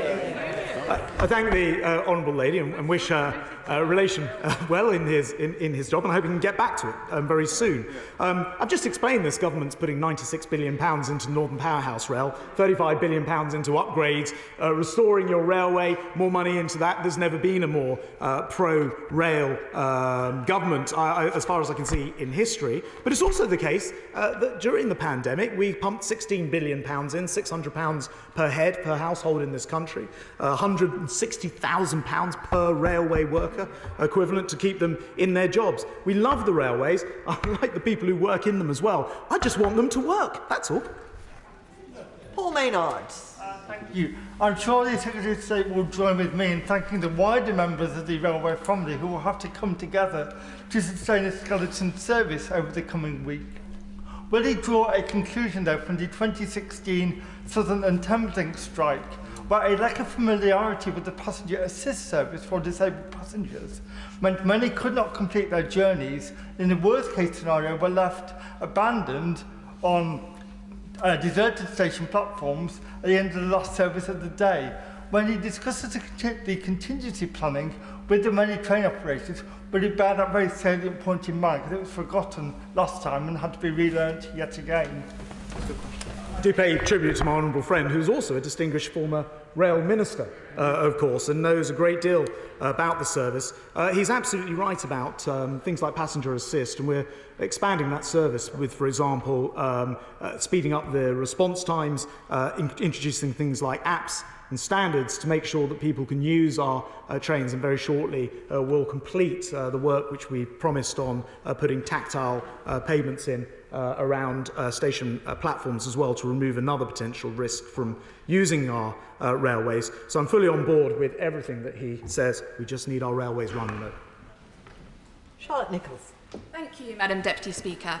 My mum is one of the RMT members who will be taking industrial action this week, along with many of my constituents, the majority of whom are cleaning workers, catering and gateline staff and other ancillary roles who aren't even on a real living wage, at the sharp end of this government's cost of living crisis. My mum and the other key workers in transport are not striking because they want to. It is a last resort because they feel they have been left no choice. A real terms cut to their pay or the threat of losing their job altogether is far more than the wages that they'll lose striking to defend themselves. Can the Transport Secretary, therefore, please tell the House what steps he has taken to enable train operating companies' ability to make an offer on a pay deal so this crisis can be fairly resolved and the strikes averted. Very good.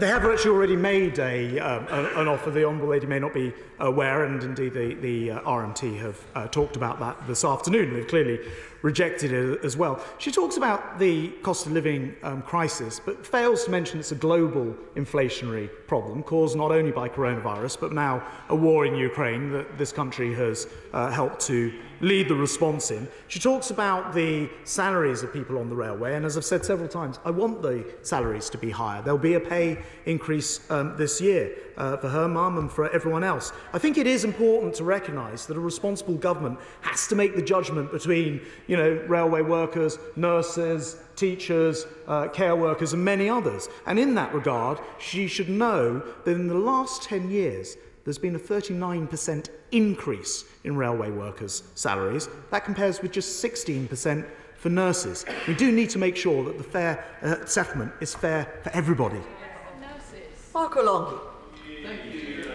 Thank you, Madam Deputy Speaker. So, accepting that there is never a good time to strike, does the Minister agree with me that to do so when the cost of fuel is at impossibly high levels, when people are struggling to hold down their jobs and rebuild their businesses in the post-COVID environment, when children are in the middle of their exams, shows a callousness from union bosses that should be condemned and not supported by the party opposition? Madam Deputy Speaker, and it's that inability, I think the whole House has noticed it, that inability to simply say that they condemn the strikes, that I think is the most striking part of this debate. It will hurt ordinary people. It will hurt the cleaners who are trying to get to their jobs elsewhere and rely on trains and won't be able to get there, and in some cases won't get paid for not getting there as well. This is a strike led by the union bosses who have misled their members into thinking there wouldn't be a pay rise without striking when that was never the case. Jim Shannon. Speaker, can I thank the Secretary of State for his statement? As I travelled here today from Belfast to London, I was very aware of the hundreds of accidents and the thousands of visitors. With all the strikes affecting so many tourists who rely on the trains to get them about, what steps have been taken to provide information for daily visitors who don't know how a strike will affect them, and how can we do more to see an end to these strikes? Thank you. This is very much one of the things that we're working with through the Civil Contingency Secretariat. I'm working with my Right Honourable friend, the Secretary of State, at DCMS to make sure that, because they wouldn't necessarily know, as I hope others would, to look on things like national rail inquiries, they can still receive the information through, for example, their hotels or bed and breakfast or wherever they happen to be staying. So we're trying to push the message out as widely as possible. It will be far from perfect, and I think once again, just as this country was starting to recover, just as we came out of coronavirus first, because we got the jabs done first, this is the last thing, amongst others, the tourism sector need. Craig Williams. Thank you, Madam Deputy Speaker. The Labour front bench, it is sad that they won't condemn the strikes happening tomorrow. But in Wales, they're going further. They're denying their existence. Tomorrow, Thursday and Saturday in my constituency in Montgomeryshire, which I assure the House is in Wales, there are no trains. They're calling them travel disruption. Can I ask the Secretary of State not to forget about Wales, to make sure that we get the trains running again? And when is a strike not a strike? Madam Deputy Speaker, I'm very grateful to my honourable friend. I noticed the tone has changed considerably since last week, when each of the front benches stood up and respectively claimed that where they ran the government in whichever part of our great United Kingdom, there somehow weren't going to be strikes. When the RMT strikes, it affects the entire country. Scotland, Wales and England. In fact, the only place that would be spared would be Northern Ireland. The track and the responsibility of the unions, the RMT, to work with Network Rail means the disruption, I'm afraid, will be wholesale. Chris Stevens. Madam Deputy Speaker, can I just press the Secretary of State then, as a number have done? No, I haven't received any money, if that's the conversation he's having with his colleague. I want to press him on agency workers, because he's been asked if he's going to legislate to allow agency workers to effectively bust industrial action in the future. What guarantees will he give that those agency workers will have the necessary training in safety and all the rest of it? Or is he suggesting that Network Rail should break the law this week by hiring agency workers? And who's going to pay the fines if they do? No, they obviously cannot do that this week. But yes, I do intend to. In fact, my right honourable friend, the Secretary of State for Bays, will bring forward legislation. We'll be doing it very quickly in order to allow for what he calls agency workers. But actually, for this matter, for this purpose, is more about transferable skills. It means that somebody who's sitting at a screen in a control room and is fully qualified to run the screen next door, but at the moment is not allowed to do so because of some antiquated union rules that prevent it, that would be allowed to happen. It means that we will not have the whole country held to ransom by union barons who would prefer to pursue their narrow agenda supported by the party opposite when ordinary hard-working people want to get to work. So yes, we will be introducing that legislation and we'll be doing it very quickly. Priti Patel. Thank you, Madam Deputy Speaker. Tomorrow will see yet another day of tube strikes in London. That will be the 53rd day since Sadiq Khan became Mayor of London, even though he was elected on the basis of promising 0 strikes. This will cause untold misery and disruption to my constituents at a time when businesses in London are just beginning to recover from coronavirus. Does my right honourable friend agree with me that London deserves better than Sadiq Khan and his union paymasters? And does he agree with me that London members opposite should condemn these strikes rather than tacitly supporting them? Well, my honourable friend's absolutely right. And actually, she will have noticed, the whole House will notice, that whilst they were singing the praises in other parts of the Union, including in Labour Wales, what they call Labour Wales, I don't think it's Labour at all, but anyway, where they run the administration for not striking, they failed to mention where their own mayor in London has had 53 days of strikes. And the truth of the matter is that we absolutely need to move ahead with automised trains in parts of the London Underground. Paris have them, the Metro in Paris have them. It's time we got on with it here as well. Clive Efford. Deputy Speaker, the Secretary of State waved around a document earlier on referring to 28 areas of reform that he thinks need to be implemented to modernise our railway. Is it the case that he has stipulated that they must be agreed before rail operators can negotiate pay? I will recount, but I think it's 20 areas. And no, I haven't done that. But it is the case that the kind of modernisation that you would expect, for example, one working practice, I'm just having a look at the list here, one working practice means that pay sheets have to be done on paper. Whereas it would clearly make sense to do them electronically. It would save a lot of time and a lot of money. I can't really see why anyone would be against it, but it's a working practice which isn't allowed. I mentioned being able to move between different very similar roles, but only where somebody's fully qualified. Those kind of flexibilities in rostering don't exist. And, Deputy Speaker, it's pretty much like trying to run an orchestra if you're Network Rail, but you don't know who's going to turn up, which instruments they'll bring, and you have no ability to tell them where to sit, and then you're supposed to make the railway run. We've got to modernise our railways. Tom Hunt. Madam Deputy Speaker.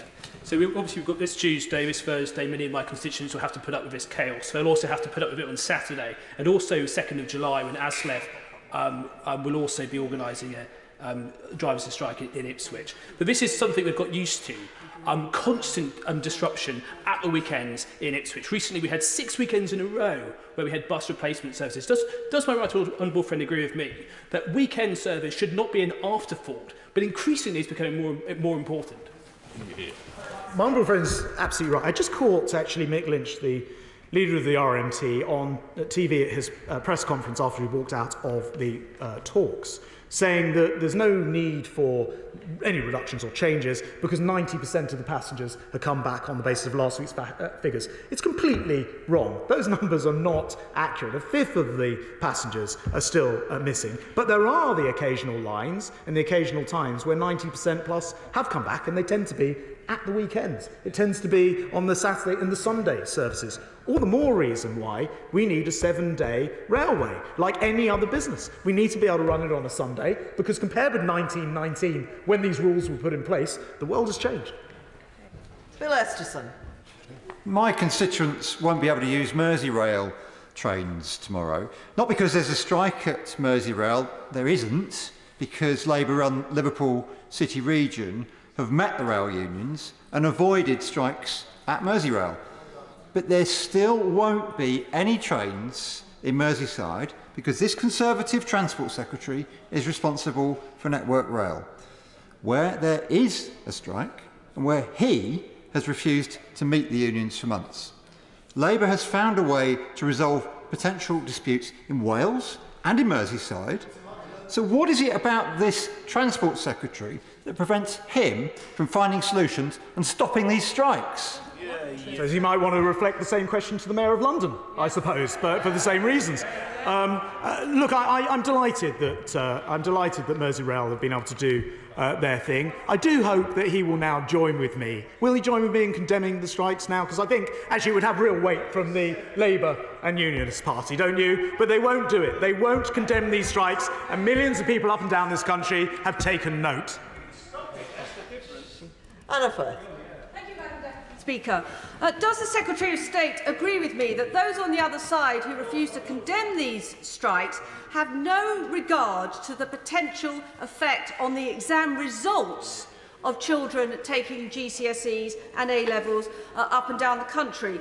Both AQA and EdXL, both well-known exam boards, have confirmed that they will not allow the strikes or their impact to be used as grounds for appeal for students who arrive late or perhaps are unable to arrive at all. Given the experience that school children in this country have had, which has been the worst in our lifetimes over the last 2 years, would the Secretary of State agree it is utterly reprehensible for all sides of this House not to be condemning these rail strikes? Absolutely. Well, my honourable friend puts it brilliantly, and she's absolutely right. It's actually callous. That's what it is. I have a daughter who is taking an exam on Thursday. Thursday's a strike day. She will now go in by car. I can see the stress is already building on her because she's now worried about getting there. And yet they've got nothing to say on the subject. They refuse to condemn the strikes. My honourable friend's right. It's a callous approach. Khalid Mahmood. Thank you, Madam Deputy Speaker. The Secretary of State came into this chamber with conflated rage about workers, comparing them to the 70s workers. He should know, I'm not quite sure how old he was, but the Thatcher anti-union laws that came in are what this current modern unions are working under. They're holding up their obligations to the law as it is. Why doesn't he get round to the table? He's ultimately responsible for the rail network across the UK. Why doesn't he get around to the table and deal with that?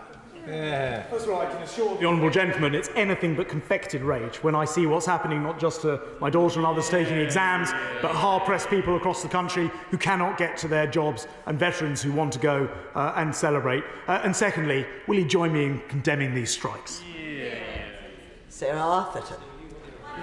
Speaker, tomorrow in Parliament I was due to host the Kellogg's Breakfast Club Awards, as Kellogg's is in my constituency of Wrexham. This was to honour the 5,000 schools and their teachers who diligently run the Kellogg's Breakfast Clubs, which aims to tackle food insecurity. These have now been cancelled thanks to the strike. So does my honourable friend agree with me? By the RMT striking for more, this means they take away from the many. My honourable friend's absolutely right, and it's another example of how not condemning the strikes is being part of the problem. You have to be prepared to stand up for what you believe, and if you don't want school trips like that to be cancelled from people, from companies doing corporate social responsibility, from people getting to visit Parliament, from all of these different activities, you have to be on the side of people using the railway, and that means you have to condemn these strikes. Richard Berger. Thank you, Madam Deputy Speaker. I think it's disgusting the way the Secretary of State and this government has smeared and continues to smear ordinary, hard-working, decent people. Railway cleaners, railway cleaners, safety operatives, ticket staff workers who just want to keep their job and get a decent, fair pay rise. Doesn't it go to show which side this government's on when it's seeking to slash workers' pay whilst the train companies continue to make hundreds and hundreds and hundreds of millions of pounds of profit? So I was just checking if it was the RMT handout, because what he's saying is factually untrue in all the ways that the RMT and Mick Lynch this afternoon, who went on television at the press conference and said a series of things which are untruths. One of the untruths is that anybody is trying to cut anyone's pay. I'm afraid it's being propagated by the front bench, who tries to suggest this is somehow like P&O. It is not true. We are putting salaries up. We want people to earn decent wages for decent days of work. We just need to get the reform so we're not stuck in the 1970s on a railway which is having to recover from coronavirus. Paul Holmes. Madam Deputy Speaker, these strikes will cause untold harm to businesses, students and vulnerable people who've lived through some of the most toughest of the last 2 years. Considering the huge sums of money that the RMT donate to the Labour Party, doesn't the Secretary of State agree with me that the Labour Party should publish a table of donor receipts so that constituents can lodge a claim for their lost wages from Labour Party coffers or the extortionate union salaries? My honourable friend makes an interesting point. Martin Vickers. Thank you, Madam Deputy Speaker. In generations past, the railway industry played a major part in developing seaside resorts such as Cleethorpes. If these damaging strikes would continue, would my right honourable friend agree with me? All it will succeed is actually damaging many small businesses in communities such as Cleethorpes, and would he do all he can to ensure that working people can actually get to work using the trains? And this is the great irony. The people this strike will hurt the most aren't the white-collar workers who'll sit behind their computers using Zoom and MS Teams. It will be people who are trying to support those tourist industries in places like Cleethorpes, people who are trying to run bed and breakfasts, people who are trying to get to work to do their jobs, often the people who can least afford to lose a day's work, but they won't just lose one, they'll lose at least 3, and chaos on the other days of this week. It's a disgrace, and the opposition cannot find their way to condemning it, which is disgraceful too. Scott Benton. Mr. Speaker, the trade unions decided to go on strike without even knowing what the industry were offering in terms of pay and conditions. Does my right honourable friend agree with me that this exposes the strikes for exactly what they are, political game playing from the Labour Party and their trade union paymasters without a second thought for the hard-working, travelling British public?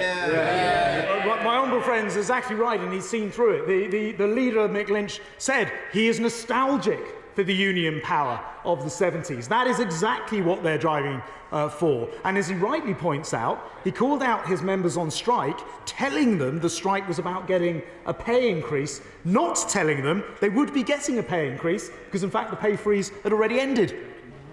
Saki Bhatti. The party opposite often apparently says that it represents working people. But isn't it the case, though, that after having taken £100 million from trade unions, and after having failed to condemn these strikes, what the Labour Party really represents is misery and chaos? My honourable friend's absolutely right. Then again, this has been running now for an hour. We still haven't heard the simple 4 words: we condemn the strikes. And finally,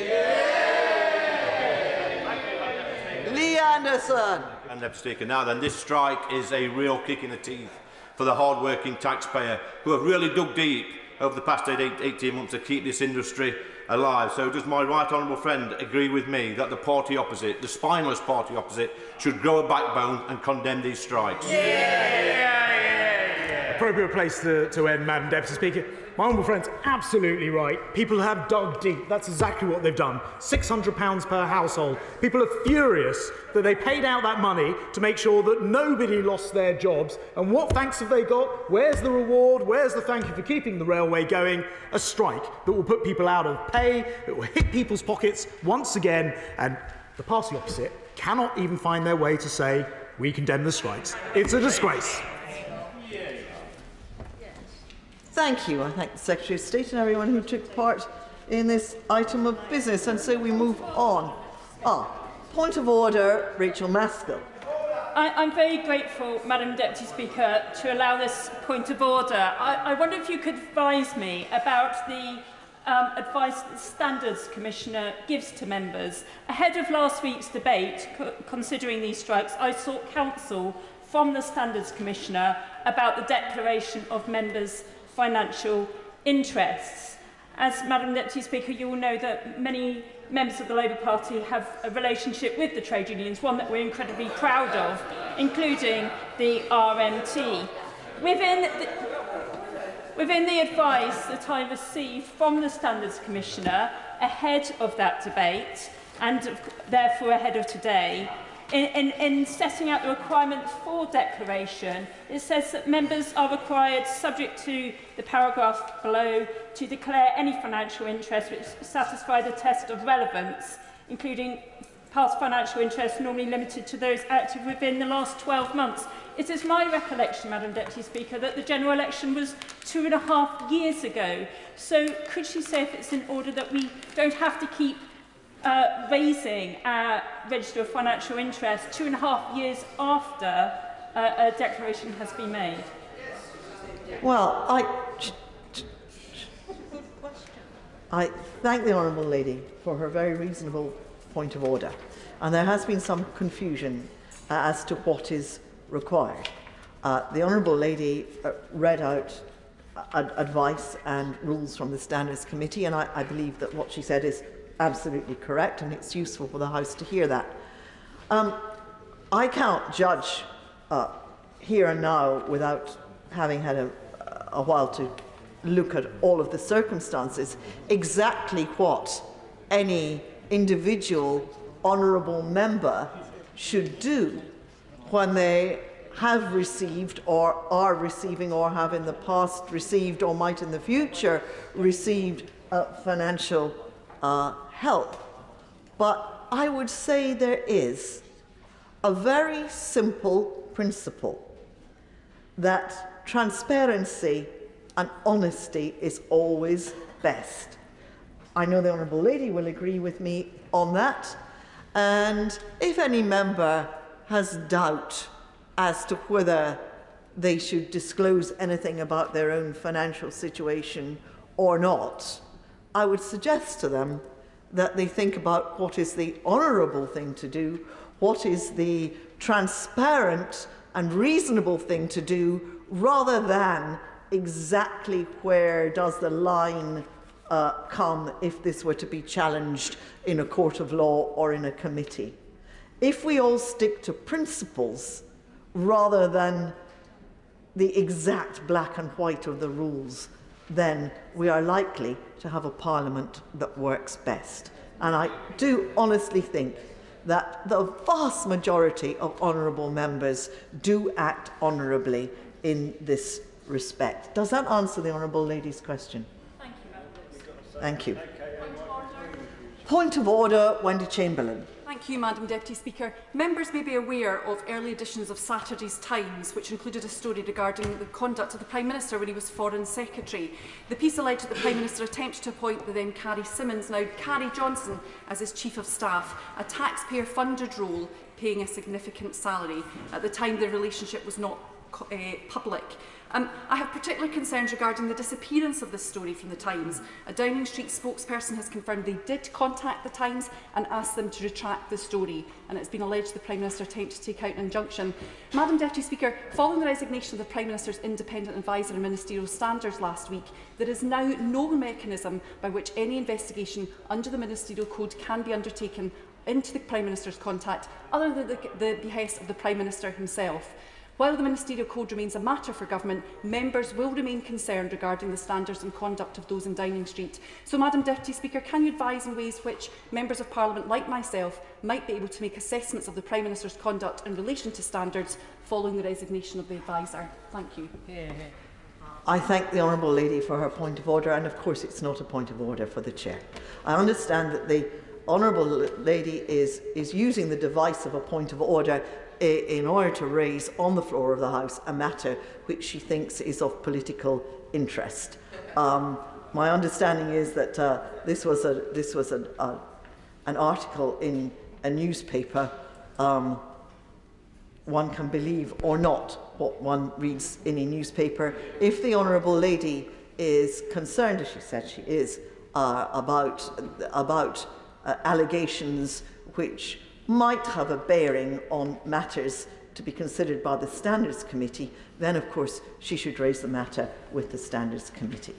Thank her. Point of order, Madam Deputy Speaker. Point of order, Matt Rodden. Thank you, Madam Deputy Speaker.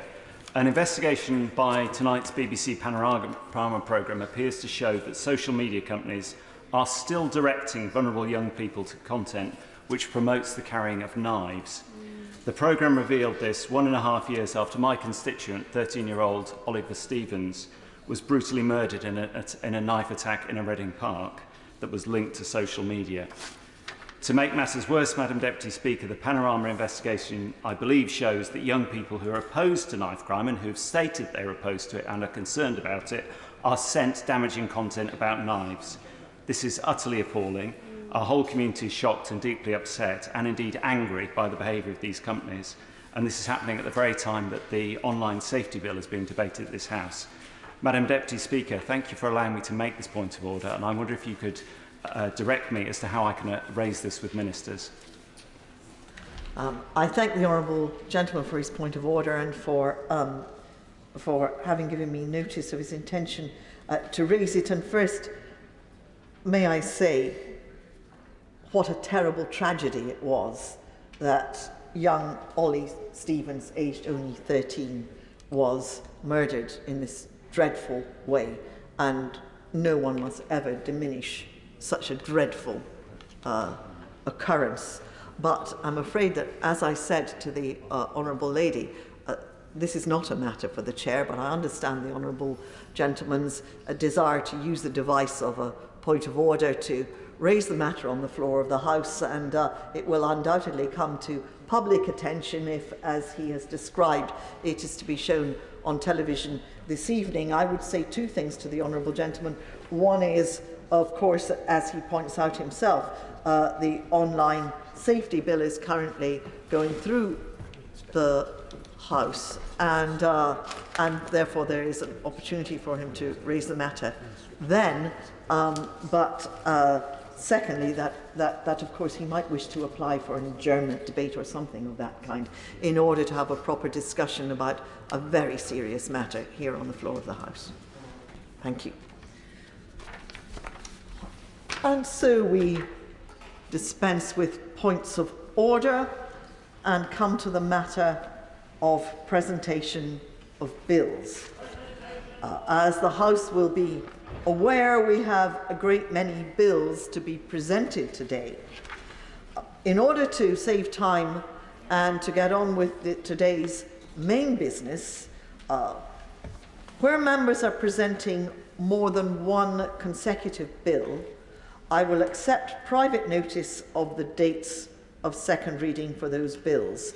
These dates will be minuted accordingly in Hansard and in the votes and proceedings.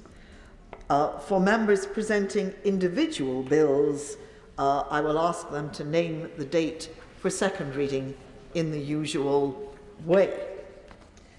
The first bill was to be presented by Bob Seeley, but he's unable, for very good reasons, to be present today. So we will move to the next bill on the order paper, presentation of Bill Jeremy Mayhew. Where is everybody? Oh, there they are. Huh. Carbon Emissions Buildings Bill. Second reading what day? Friday the 25th of November. Friday the 25th of November. Mr. Peter Bone. Care Bill. Second reading what day? With your permission, Madam Deputy Speaker, Harry's Bill will have a second reading on Friday the 9th of September. Friday the 9th of September. Presentation of Bill Tom Hunt. Flashing Images Bill. Second reading what day? Friday the 3rd of February 2023. Friday the 3rd of February 2023. Presentation of Bill Robin Miller. Veterans Advisory and Pensions Committees Bill. Second reading what day? Friday, 24th of February 2023. Friday the 24th of February 2023. Presentation of Bill Mary Robinson. Pensions Dashboards Prohibition of Indemnification Bill. Second reading what day? Friday the 15th of July. Friday the 15th of July. Presentation of Bill Sean Bailey. Firearms Bill. Second reading what day? Friday the 3rd of March 2023. Friday the 3rd of March 2023. Presentation of Bill Leila Moran. Palestine Statehood Recognition Bill. Second reading what day? Friday the 17th of March 2023. Friday the 17th of March 2023. Presentation of Bill Sarah Green. Chalk Streams Protection Bill. Second reading what day? Friday 17th of March 2023. Friday the 17th of March 2023. Presentation of Bill Chris Stevens. Corporate Homicide Bill. Second reading what day? Friday the 18th of November, Madam Davis. Friday the 18th of November. Presentation of Bill Rachel Maskell. Short-term and holiday let accommodation licensing bill. Second reading what day? Friday the 9th of December 2022. Friday the 9th of December. Presentation of Bill Caroline Lucas. Countryside and Rights of Way Act 2000 Amendment Bill. Second reading what day? Friday the 28th of October. Friday the 28th of October. Presentation of Bill Sir Christopher Chope.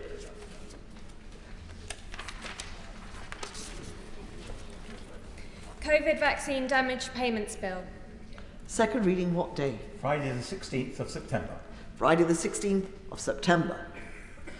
Presentation of Bill Angela Richardson. Animals Low Welfare Activities Abroad Bill. Second reading what day? Friday 3rd of February. Friday the 3rd of February. Presentation of Bill Maria Eagle. Public Advocate Bill, number 2 Bill. Second reading what day? Friday the 15th of July, Madam Deputy Speaker. Friday the 15th of July. Presentation of Bill Dame Diana Johnson. Telecommunications Infrastructure Consultation Bill. Second reading what day? Friday the 18th of November 2022. Friday the 18th of November. Presentation of Bill Mark Jenkinson. Hereditary Titles Female Succession Bill. Second reading what day? Friday 20th of January. Friday the 20th of January. Presentation of Bill Sarah Olney. Minimum Energy Performance of Buildings Bill. Second reading what day? Friday 24th of March 2023. Friday the 24th of March.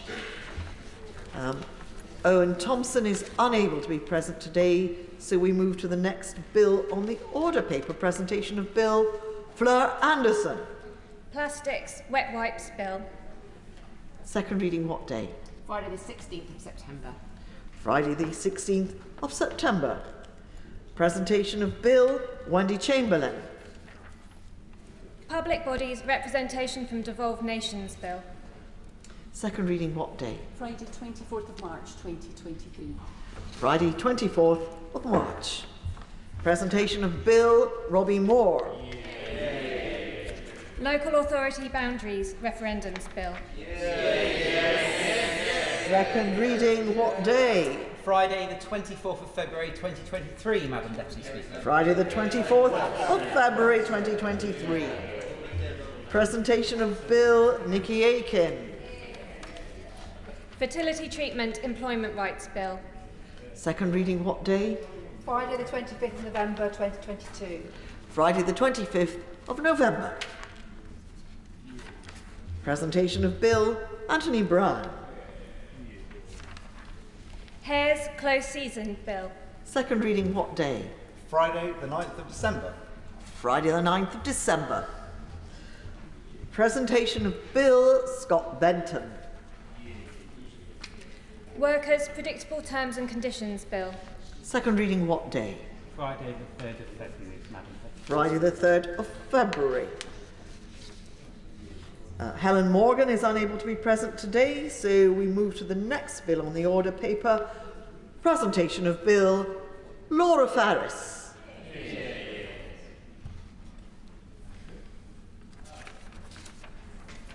Sexually Motivated Manslaughter Sentencing Bill.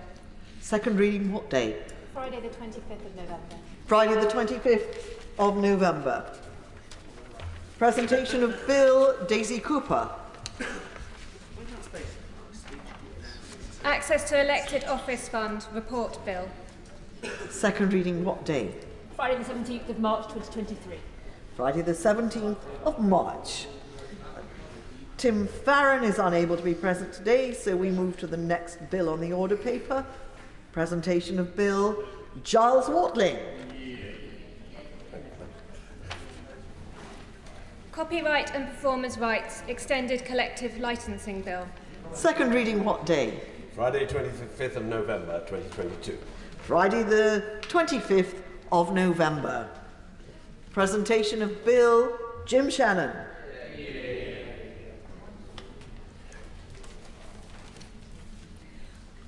Automated External Defibrillators Public Access Bill. Second reading what day? Friday the 9th of September. Friday the 9th of September. Thank you.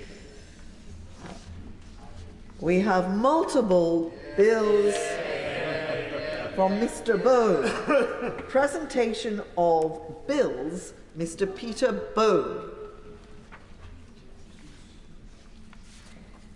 British Bill of Rights and Withdrawal from the European Convention of Human Rights Bill. BBC Licence Fee Abolition Bill. Business of the House Commission Bill. Electoral Commission Abolition Bill. General Election Leaders Debates Bill. Hospitals Parking Charges and Business Rates Bill. Human Trafficking Child Protection Bill. Human Trafficking Sentencing Bill. Prime Minister Accountability to the House of Commons Bill. Prime Minister Temporary Replacement Bill. Voter Registration Bill. Second reading dates, as we will not go through all of the dates at this moment. The dates will be recorded in the votes and proceedings. We have several bills from Chris Stevens. Presentation of bills, Chris Stevens. Workers' Rights and Definition Bill. Full Employment Bill. Devolution Employment Scotland Bill. Health and Safety at Work Bill. Asylum Seekers Accommodation Eviction Procedures Bill. Disability Benefit Assessments Recording Bill. Benefit Sanctions Warnings Bill. Universal Credit Sanctions 0 Hours Contracts Bill. Parliamentary and Health Service Ombudsman Powers Bill. Under Occupancy Penalty Report Bill. Asylum Seekers Permission to Work Bill. Housing Standards Refugees and Asylum Seekers Bill. Social Security Benefits Healthy Eating Bill. Evictions Universal Credit Bill. Second reading dates will be recorded in the votes and proceedings. Presentation of bills, Sir Christopher Chill.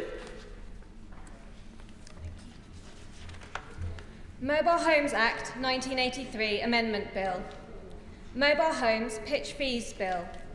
Anonymity of Suspects Bill. COVID-19 Vaccine Damage Bill. COVID-19 Vaccine Diagnosis and Treatment Bill. Domestic Energy Value Added Tax Bill. Public Health Control of Disease Act 1984 Amendment Bill. Caravan Site Licensing Exemptions of Motorhomes Bill. NHS England Alternative Treatment Bill. British Broadcasting Corporation Privatisation Bill. Children's Clothing Value Added Tax Bill. BBC Licence Fee Non-Payment Decriminalisation for Over 75s Bill. Regulatory Impact Assessments Bill. Barnett Formula Replacement Bill. Rule of Law, Enforcement by Public Authorities Bill, Illegal Immigration Offences Bill, National Health Service Co-Funding and Co-Payment Bill, Caravan Sites Bill, Public Sector Exit Payments Limitation Bill, Green Belt Protection Bill. Second reading dates will be recorded in the votes and proceedings, and I'm sure they will be examined carefully by honourable members. Presentation of Bill, Caroline Lucas.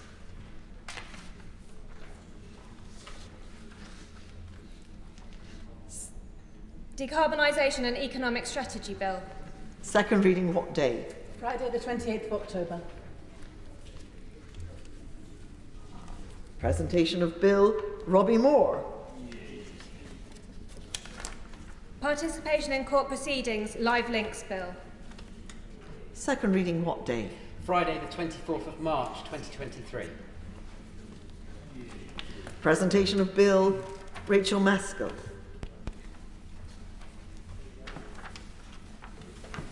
Removal of Titles Bill. Second reading what day? Friday the 9th of December. Friday the 9th of December. Presentation of Bill. Oh no, I have to inform the House that Owen Thompson is unable to be present today, so we will move to the next member. Presentation of Bill, Gareth Davis. Paternity Leave and Pay Bill. Second reading what day? Friday the 16th of September. Friday the 16th of September.